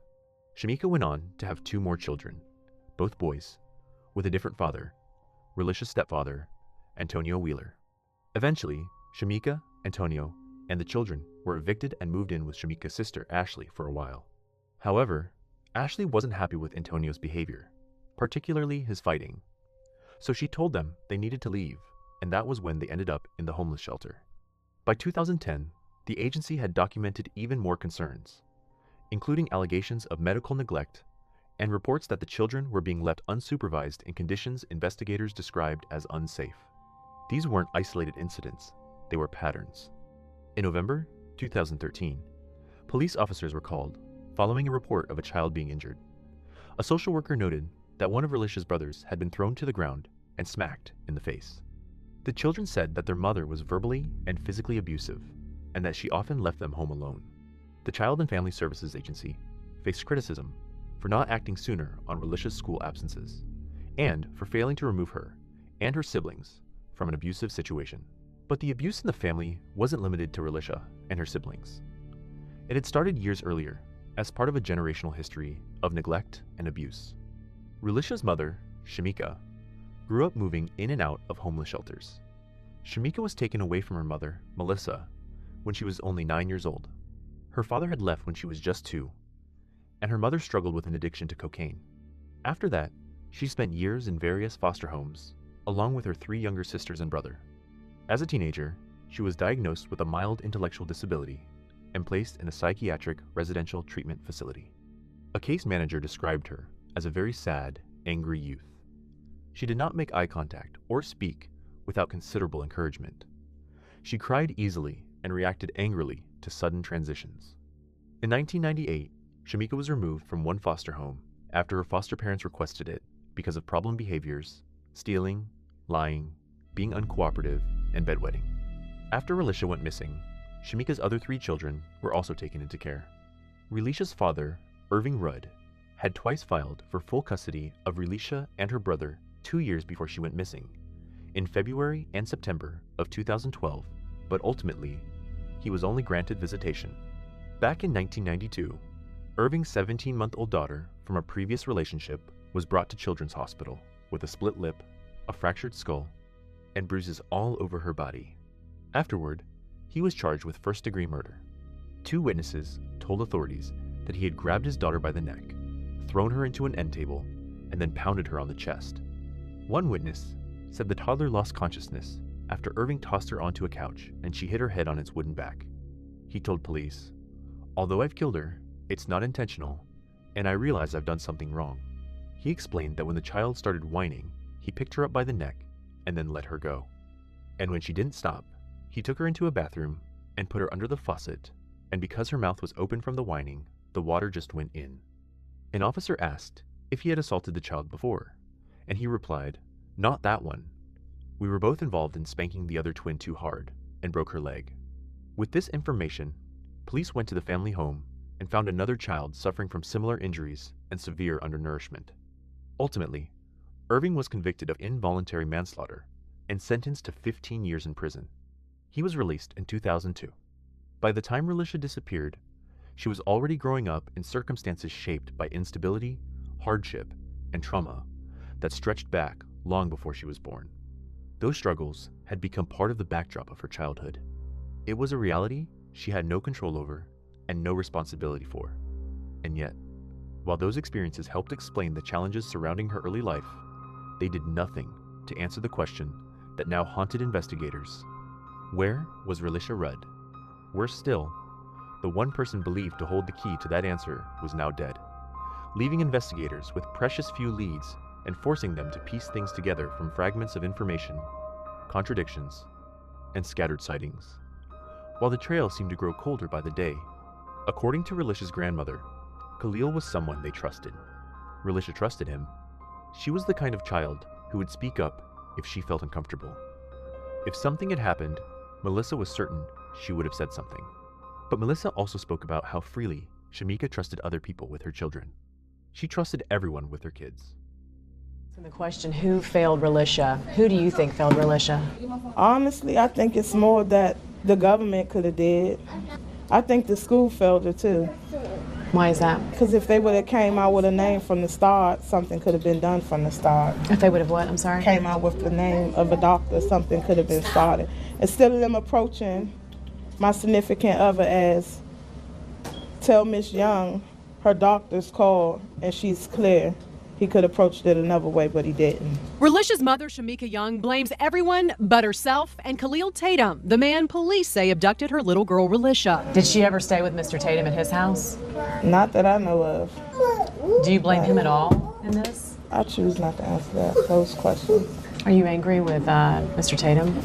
I'm probably angry with everybody, the world, the media, everybody. Why are you angry with the media? They just switches my words up. They don't let me be heard. They don't let my voice be heard out there. What do you want to say? Honestly, I don't know what I want to say because I have so many mixed thoughts in my head, so I don't know what I want to say at this time. It's not just the media, but social media that's questioned Young about why she allegedly lied to investigators, potentially delaying the search for her daughter. She denies she lied and tried to explain to me why she hasn't been at any of her daughter's vigils. Love you, Relisha. I did want to support the walk and pray thing for my daughter, not once but twice, but I couldn't due to all the threats. What kind of threats are you getting? I was getting all types of threats. People saying they was gonna kill me, shoot me, and what they gonna do to me, and what they not gonna do to me. Are you in hiding now? No, not hiding. I don't have nothing to hide from. What, from people who say they want to kill you? I ain't even gotta hide from them, so I walk these streets alone. While Shamika couldn't remember the actual date she last saw Relisha, she remembers where it was. Over here at my sister's house, I did her hair. I bought her some shoes, some Jordan flights, some 2013 Jordan flights. And she revealed to me for the first time that her daughter often spent time away from the shelter with other family members, where she said Tatum would pick up Relisha. She didn't go missing from the shelter. It is a rule in the shelter that kids are not allowed to enter nor exit the facility without their parents. And I feel as though I should put that out. Do you think Relisha's alive? Yeah.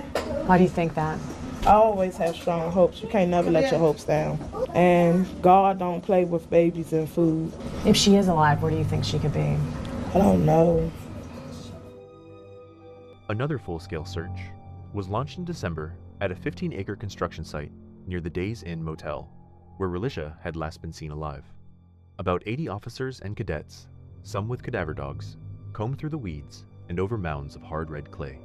Unfortunately, investigators found nothing. Sunday marked 1 year since the last time anyone saw Relisha Rudd alive. Relisha Rudd, missing for 3 years now. Today marks 10 years since the disappearance of 8-year-old Relisha Rudd. Think about it every day. It's been 11 years since the disappearance of Melissa Young's oldest granddaughter, Relisha Rudd. Relisha was my best friend. Yeah, I miss my baby. It would be a relief. It would be a big relief for me and my family to have the answers that we've been waiting for 11 years. It is still unclear what happened to Relisha Rudd or where she is today. Although her family, especially, still hopes that she will one day be found alive, the belief that Khalil killed her is supported by the transition from a police rescue operation to a police recovery operation. One of the more prominent theories online was that Relisha may have been a victim of human trafficking. However, there is no conclusive evidence to support this, and law enforcement has not confirmed any connection to human trafficking. At this stage, it remains speculation rather than a substantiated line of inquiry. But the chief discounted public suspicions that the janitor at the shelter might have been involved in child porn or child sex trafficking. That is not something that we believe that he was heavily involved in. Chief Lanier not convinced Relisha was sold into sex trafficking, but tonight Andrea McCarran talks to other activists who fear that she might have been. If they're vulnerable, then they're at risk. Like many child trafficking victims, she says Relisha was vulnerable. Khalil Tatum, a skilled child predator. He really seemed to know what he was doing and how to lure a child, buying gifts, making friends, even the trick of using another child to make Relisha feel safe and comfortable. Very common tactic. We got to keep looking because that child still could be alive out there. The National Center for Missing and Exploited Children is assisting in the ongoing search for the little girl with a sweet smile and a lifetime ahead of her. In April 2014, D.C. Mayor Vincent Gray announced an investigation into the city's response to Relisha's disappearance. It assessed all of the facts surrounding the district's involvement with the family, with the goal of making policy and program recommendations if possible. The report stated, even if all of the policy and practice recommendations in this report had been in place and fully implemented, the review team did not find any evidence that these tragic events were preventable, which many people in the community and Relisha's family disagreed with. Following her disappearance and the attention drawn to the problems at the shelter, D.C. Mayor Muriel E. Bowser closed the shelter and made major changes to the shelter system throughout the city. We as a city have said, we don't want to lose another child. Today, a child experiencing homelessness would have a different experience when using homeless shelters. First, the shelters are now much smaller, which makes them easier to manage. They also have more common spaces with couches, play areas, computers, books, and playgrounds. In 2026, it has been more than 12 years since Relisha Rudd went missing, and police are still no closer to determining exactly what happened to her or where she is today. Wave to the police. Okay. Relisha. How old are you? 8.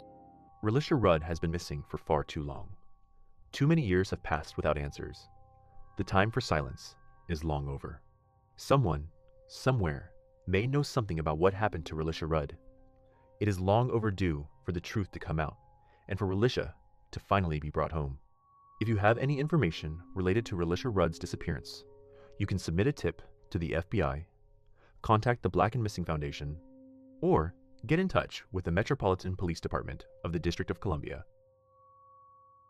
Thank you for staying with me until the very end. This story leaves behind a great deal of pain.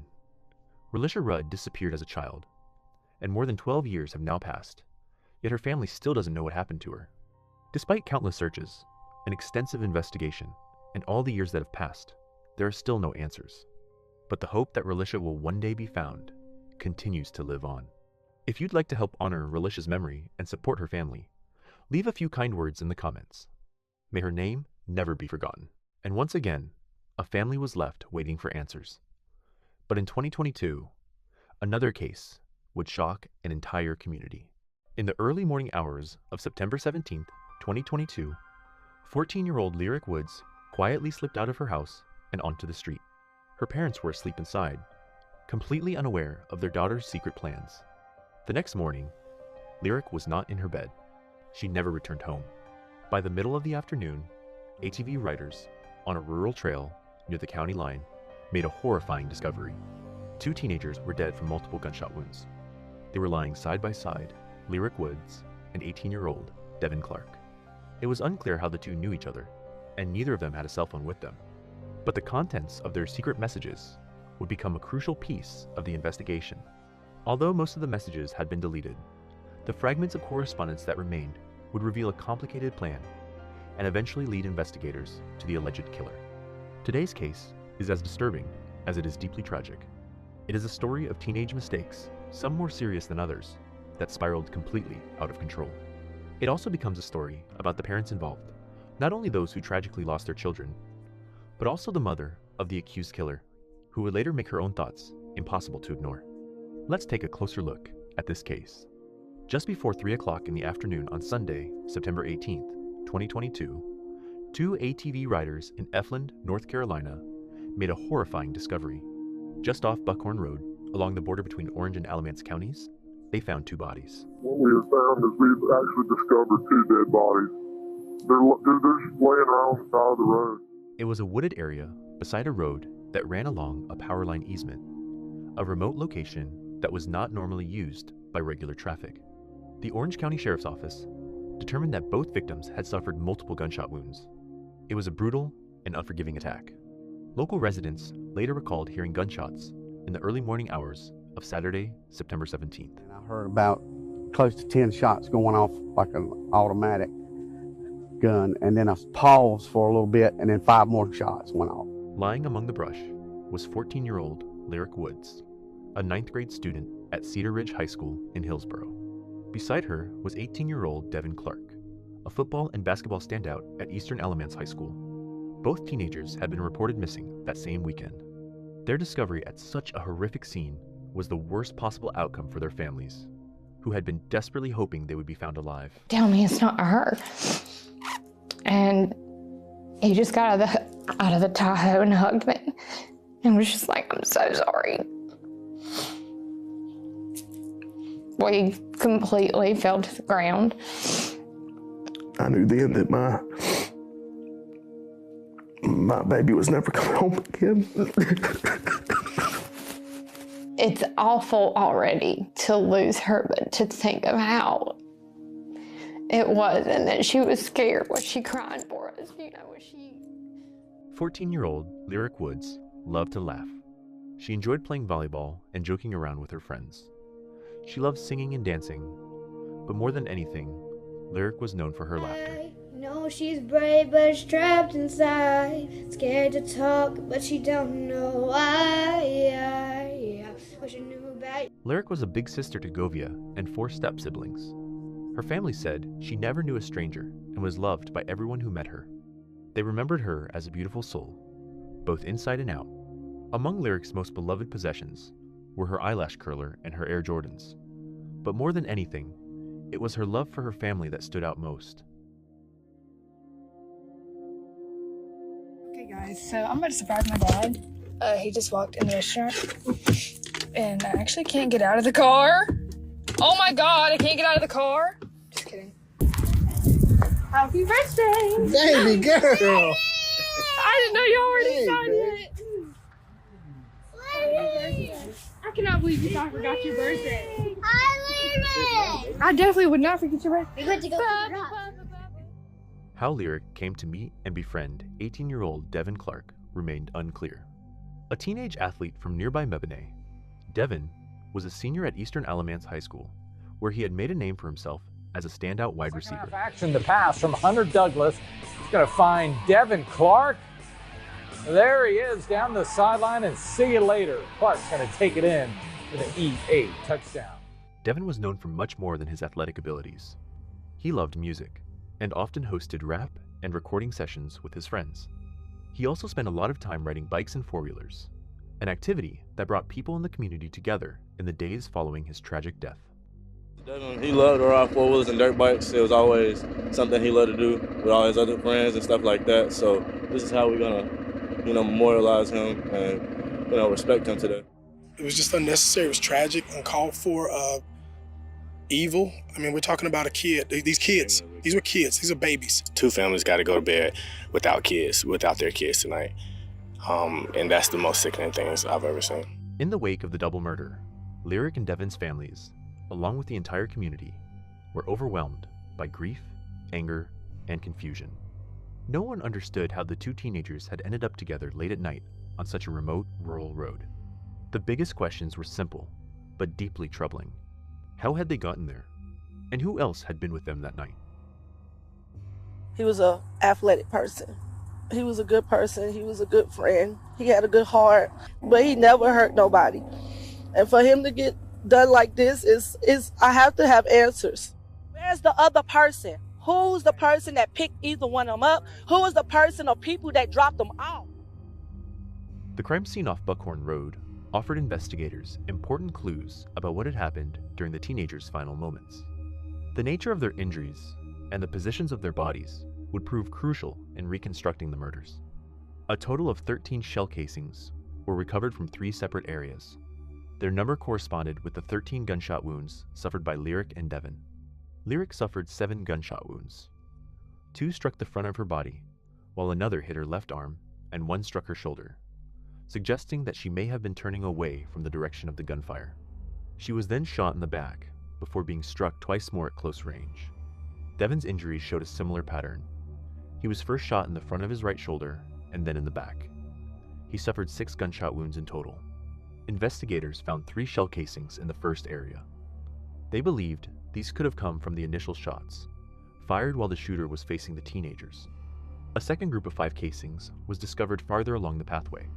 Investigators believed these shots may have been fired during a pursuit. Devin and Lyric were almost certainly running for their lives. The final 4 shell casings were found near the teenagers' bodies.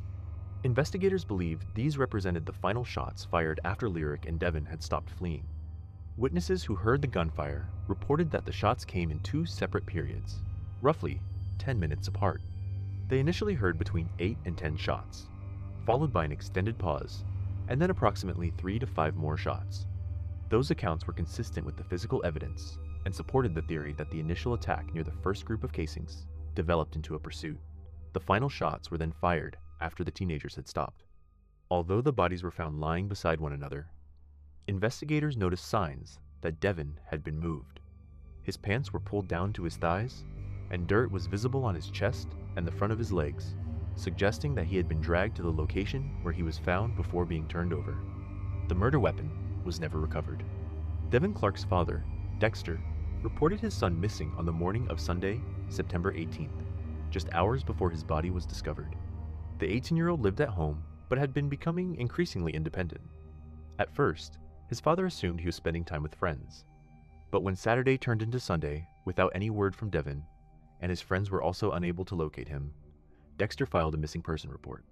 He reported something else as well.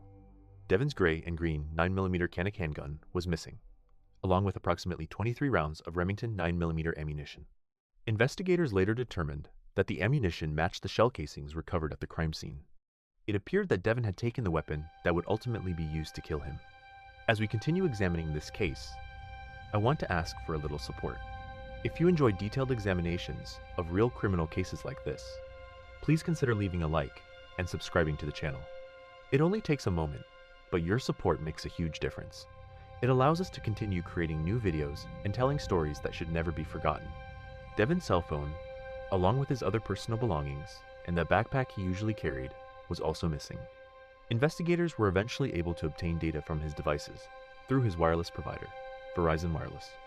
Much of Devin's communication took place through Snapchat, an app that automatically deletes message history unless users specifically choose to save it. Because of that, investigators were only able to recover portions of his correspondence.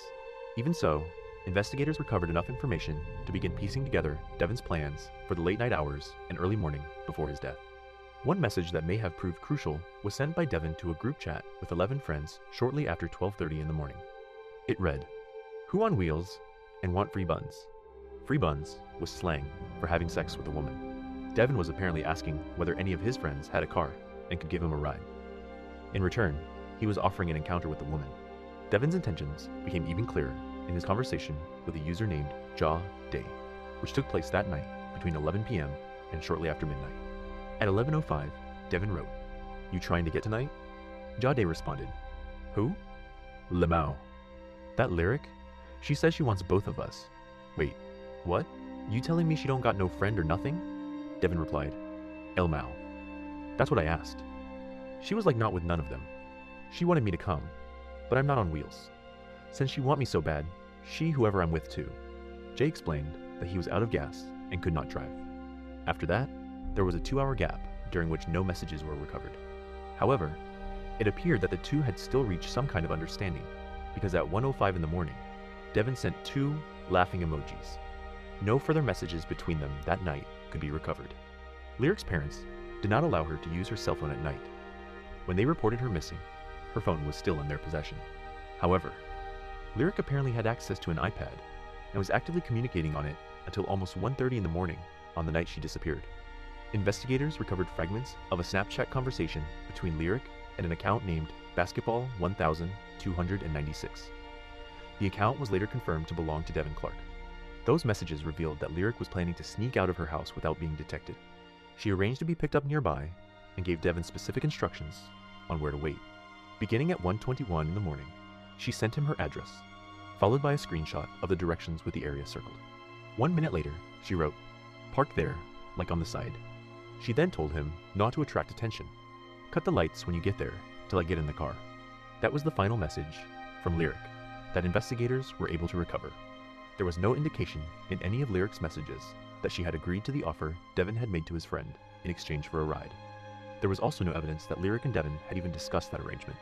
Nevertheless, Devin's offer appeared to have helped him secure a ride, and Lyric was indeed picked up in someone's vehicle that night. In the days following the discovery of their bodies, Lyric and Devin's families appealed to the public for anyone with information to come forward. One particularly heartbreaking post from Devin's mother, Tiffany Concepcion, caught the attention of someone who believed he might be able to help. His name was Christian Sykes. Christian did not know Lyric Woods or Devin Clark. However, he had a friend who, according to Christian, had told him a story that sounded eerily similar to the circumstances surrounding their murders. I guess we just start from the beginning. I'm gonna let you talk a little bit and... Okay, so everything that I know basically is, so I met the boy Isaiah. I don't know his last name, but I have his Snapchat name, and that's usually how we converse. I gave the other officer his phone number because I do have his phone. I was like, "What happened?" And then he showed me like a gun, and I was like, "Okay, go ahead." And he showed me like a gun, and I was like, "You got a gun? Okay, like, what does that mean?" And then he was like, "Well, I picked up this dude." He didn't give me no names. He just said he picked up a dude, and when he picked him up, he was going to pick up a girl, and then he was taking them to go, I guess, have sex. So he was like, "But I capped him," and I was like, "What you mean?" And he was like, "Well, the dude was holding the beam on me," and I'm assuming he meant like the gun had like a laser type of thing on it. But he was like, he was pointing at him. He was like, "I don't like that," and I told him to stop, and I told him multiple times to stop, but he kept doing it. And he said the gun had bullets in it. So then he said he grabbed the gun, and they was wrestling with the gun, and then I'm assuming Devin was like had his finger in it. He pulled the trigger, and he said that the bullet went like near his legs, like that way. He said in between his legs, but that's what he said. And then he said that he like had got the gun from him, and then he said he shot him. And then he said that the white girl, well, he didn't say white girl, but he said the girl that was in the back seat, he said she saw everything, so I turned around and I shot her. Now this is Sunday. Christian told the detective that he did not initially believe anything Isaiah had told him. The story seemed too far-fetched, and Isaiah had described it without showing much emotion, making his account even harder to believe. It was not until news of the murders began spreading across social media that Christian finally made the connection. Okay, so showing that he emptied the clip. Basically. Okay. Like, and it was crazy because it was like no remorse, which was why I was, because I've never like looked at him as like a person that's like, in my eyes, that's like evil. If you could murder 2 people like that and then show no emotion, that's why I was thinking the story was just something that he came up with, because you're not showing no emotion, you're laughing on the video call, like. The 17-year-old who, according to Christian, had confessed to him was Isaiah Ross. Isaiah moved from Delaware to North Carolina in 2021 during his sophomore year of high school to live with his mother and 3 younger siblings. He attended Eastern Alamance High School in Mebane, the same school Devin Clark attended. However, school records showed that Isaiah was enrolled there for only 6 days at the beginning of the school year. His family described him as a soft-spoken and loving son, and an otherwise happy teenager who enjoyed basketball, music, and new technology. However, Isia had also had previous encounters with the law. No cap though. Let me show you. Hold up. Let me show you.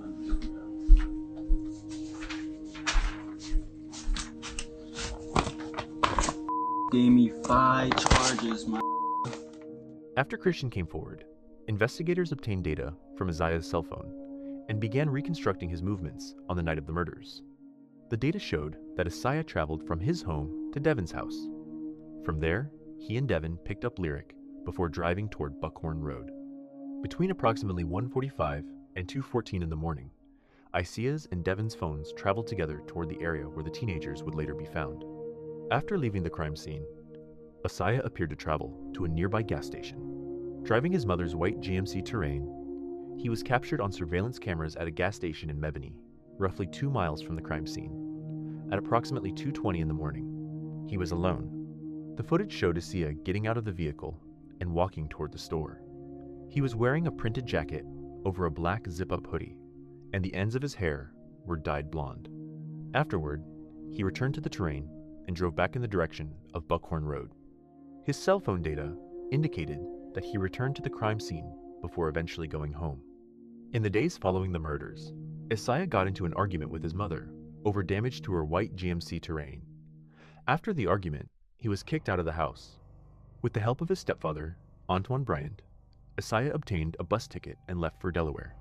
Antoine, who was also Devin Clark's cousin, later realized that he had unknowingly helped his stepson flee across state lines while investigators were searching for him. Because North Carolina law restricted the release of information about juvenile suspects, Isiah's identity was not publicly disclosed even after he was charged with 2 counts of murder. For a time, investigators were also unable to locate him. Eventually, Isiah was arrested in Delaware on October 2nd. The following day, he was formally indicted on 2 counts of first-degree murder. Although he was only 17 years old, Isiah would be tried At this as an adult. point, personnel with the Sheriff's Office have concluded their investigation, and the case has been turned over to the District Attorney's Office for prosecution. We have some theories and we have some evidence, but we can't speculate as to motive at this time. And another important thing to forecast is, I don't know that we'll know in this case, or that we will find out collectively. Unfortunately, a lot of times cases go all the way through the court system and even get convicted. But if evidence convicts and the defendant does not speak, we don't always know the motive. And that may very well be what happens in this case. It may not be made public. Isiah pleaded not guilty and claimed self-defense.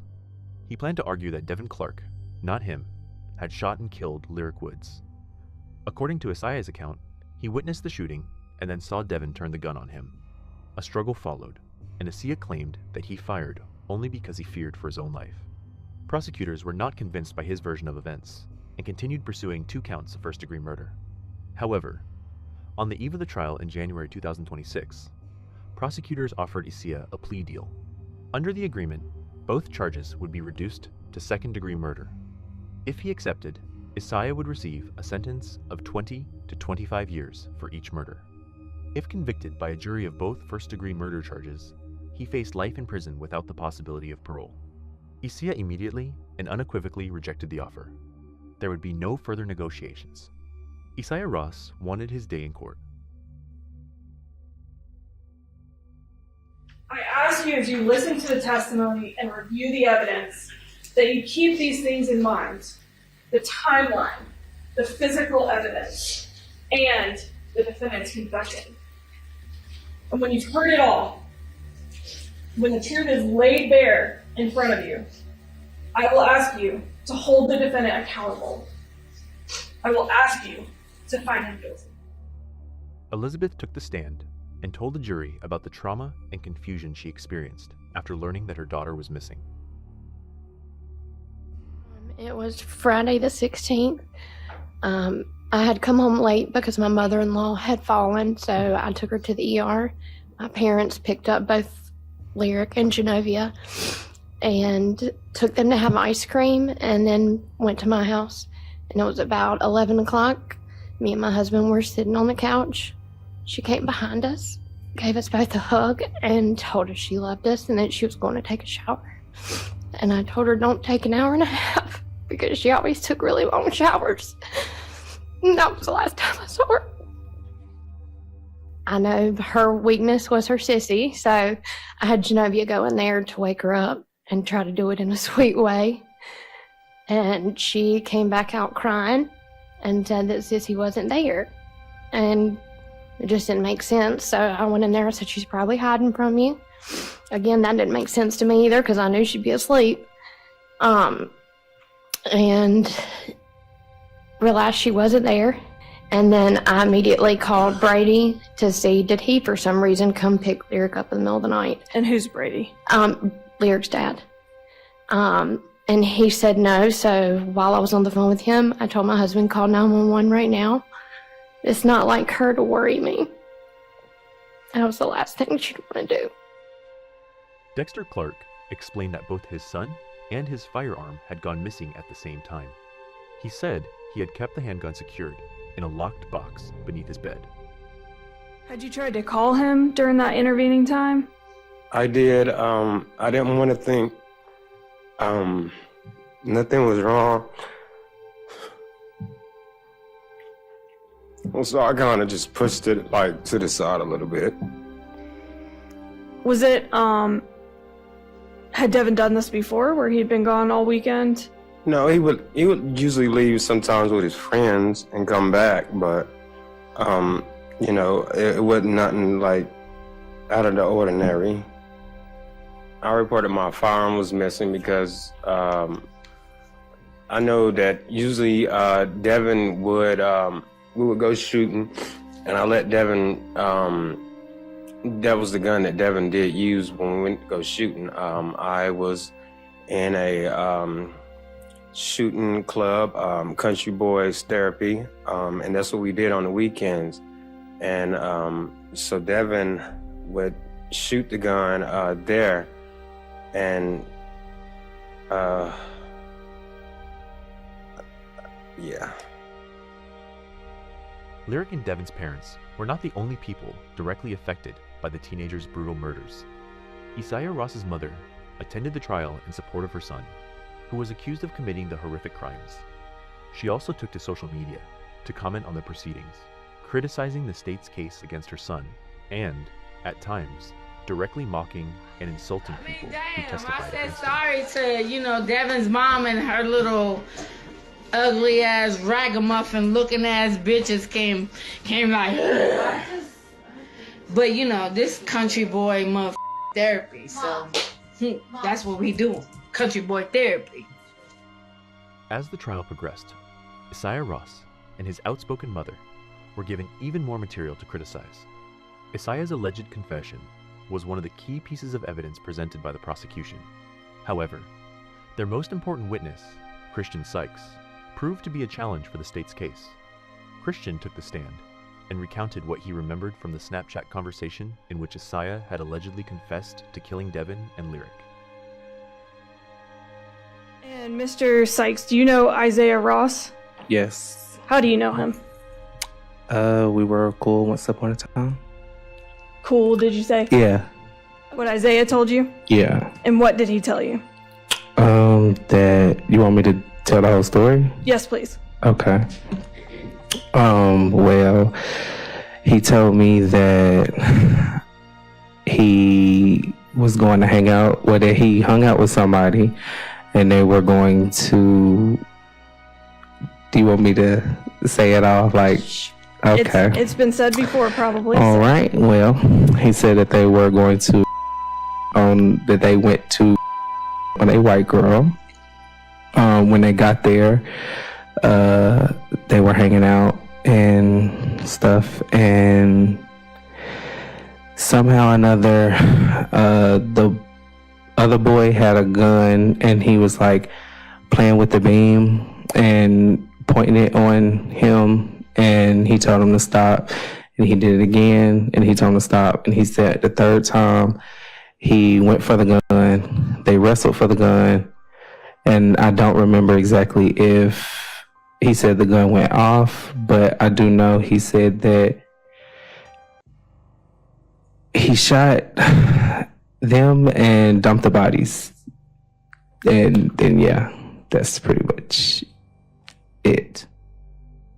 4 years had passed since the weekend when the murders and the alleged confession took place. That passage of time may have contributed to some of the discrepancies in the details Christian provided to the jury during his testimony. However, there were certain aspects of his account that he described with confidence, even though they were demonstrably untrue. Whether Christian had been deliberately misled by Asiya or had simply misremembered what he had been told was ultimately for the jury to decide. The first and most significant discrepancy involved the location where the shooting had taken place. Did he give you any indication of where they were when in the this car? happened? In the car.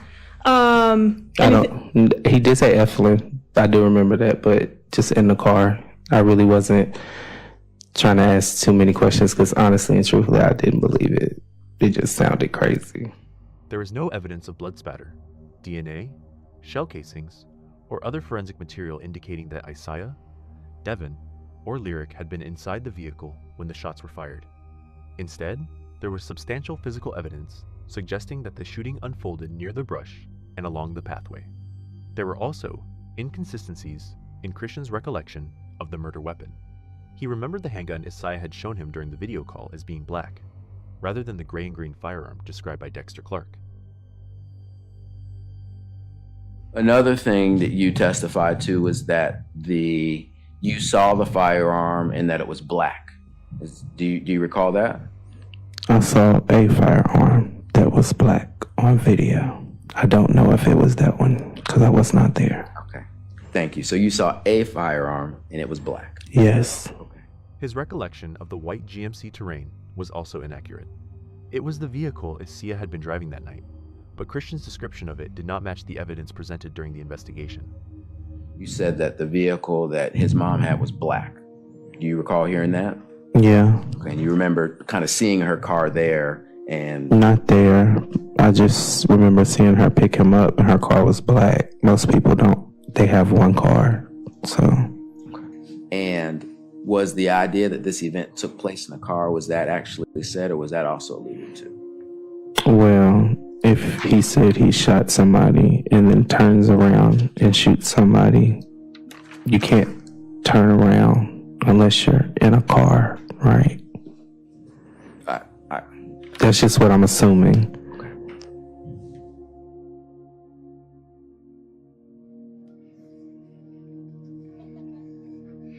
Talk about I only know his mom to have a black truck. Bitch, I ain't never owned a black truck in my life. You suck another dick. The defense called only one witness, Asiya Ross. Now 21 years old, he told the jury that before the night of September 16th, he had never met or spoken with Lyric Woods. According to Asiya, when he agreed to go out with Devin that night, he believed Lyric would be accompanied by a friend. It was only after Devin was already in the vehicle and giving him directions that Asiya learned that's when what his friend he asked me if I minded if he went first. And so it's kind of where I really got the idea that there was only one person that we were going to pick up. I entered into the situation thinking we were going to go like pick up one person and then another person, but that confirmed that it was just one person. He explained that when they arrived at Buckhorn Road, Devin and Lyric spent a few minutes together in the back seat. DNA testing later confirmed that some intimate activity had likely taken place between them. Asiya claimed that he remained outside the vehicle during that time, holding Devin's vape pen. According to Asiya, when Devin and Lyric emerged from the back seat, they were arguing. He said Lyric was shouting that she would not allow Devin to control her or pass her from one man to another. Can you explain to me what you heard or what you remember you heard when Lyric and Devin got out the car? She was yelling at Devin, saying that I can't say word for word, but that I remember she saying she wasn't a whore and she wasn't gonna let him pimp her around anymore, and that she was gonna get police involved. Okay. And how did Devin respond? Ultimately he retrieved the gun out of the car and then shot her with it. Standing at an easel, Isaiah presented his version of events with the help of a hand-drawn diagram.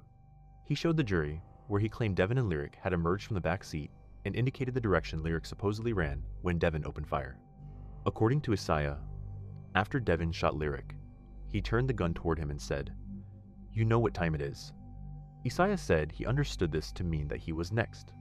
He claimed he immediately lunged at Devin, and the two began struggling over the gun. Shots were fired during the struggle. Although Isaiah was smaller and less athletic than Devin, he said he was able to overpower him by striking him. At one point, he claimed he headbutted Devin before using his shoulder to push him backward while reaching for the gun. I remember being hit somewhere in this area, like a punch. Now, if you're pointing to an area, that would be what part of your body? My shoulder. Which shoulder? My right shoulder. All right, so what happens next?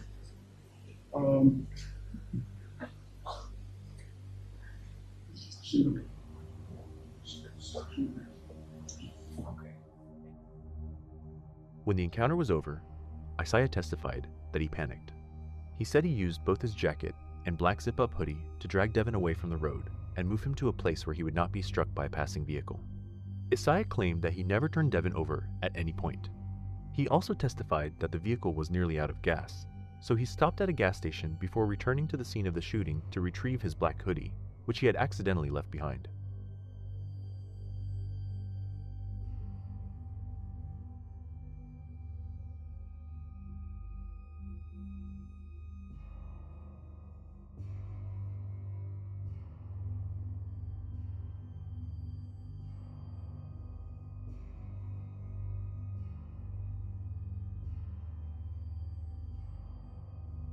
I had trouble finding it, but I had left my Under Armour hoodie there. Well, not really a hoodie, it was a quarter zip, but I had left it there and I was just going back to grab it. It just, honestly, if I were to describe it, it just felt like my brain was literally like melting. I didn't know what to do. I was afraid.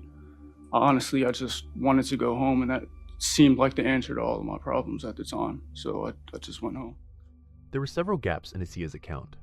According to his version of events, the first shots heard by witnesses were fired by Devin at Lyric. However, his subsequent struggle with Devin did not explain the roughly 10-minute gap between the two separate bursts of gunfire reported by witnesses. The prosecution also challenged Isaiah's explanation for returning to the crime scene. He claimed he had gone back to retrieve his black hoodie, which he said he had accidentally left behind. But prosecutors argued that the hoodie he described was the same one he had been wearing when surveillance cameras captured him at the gas station. It was undisputed that Isaiah returned to the crime scene after stopping at the gas station. According to the prosecution, he must therefore have gone back for another reason. His testimony also conflicted with the physical evidence. Isaiah said he moved Devin but never turned his body over. That did not explain the dirt found on Devin's chest and the front of his legs. There was also the question of the vape. Isaiah told the jury that Devin had given it to him before getting out of the vehicle. Yet when Devin's body was found 2 days later, the vape was in the front pocket of his clothing. At some point between Devin leaving the back seat, arguing with Lyric, and becoming involved in the struggle with Isaiah, the vape had apparently ended up back in Devin's possession. If Isaiah's testimony did not explain every detail of the night, he nevertheless attempted to provide an explanation for as much as possible. He also made serious allegations against the prosecution's key witness, Christian Sykes, apparently in an effort to damage his credibility and suggest that Christian had a reason to lie or exaggerate what he told investigators. Isaiah claimed that he had witnessed Christian engage in an inappropriate act involving his cousin. According to Isaiah, after Christian realized what had been seen, he became desperate to make sure Isaiah would keep quiet about it. He wanted to know, basically, he didn't necessarily tell me that he wanted to know this, but I think he feared that I would expose him to somebody. Hold on. Just let us know what you said and what was in your mind. What was in my mind was that he just wasn't someone that I would want to be around necessarily. He's embarrassed. He I shouldn't have seen something like that, and he wanted to know if I wanted to smoke and kind of talk about it more. And I was just, I didn't want to do it. Following Asia's testimony, his mother also had a few things to say about Christian Sykes. Bitches on my ass, they be like, whoa. 100 miles an hour, switching lanes like, whoa. Bitches getting braids from their cousin like, whoa. And from their brother like, whoa. Huh? Cousins, brothers, sisters, y'all all geeky as fuck. Not all of y'all. Sykes! Bitch Sykes! Christian Sykes! Bring your ass to the front, Christian Sykes! Isaiah admitted that he had spoken with Christian about what happened on Buckhorn Road. However, he claimed that he could no longer remember the details of what he had told him.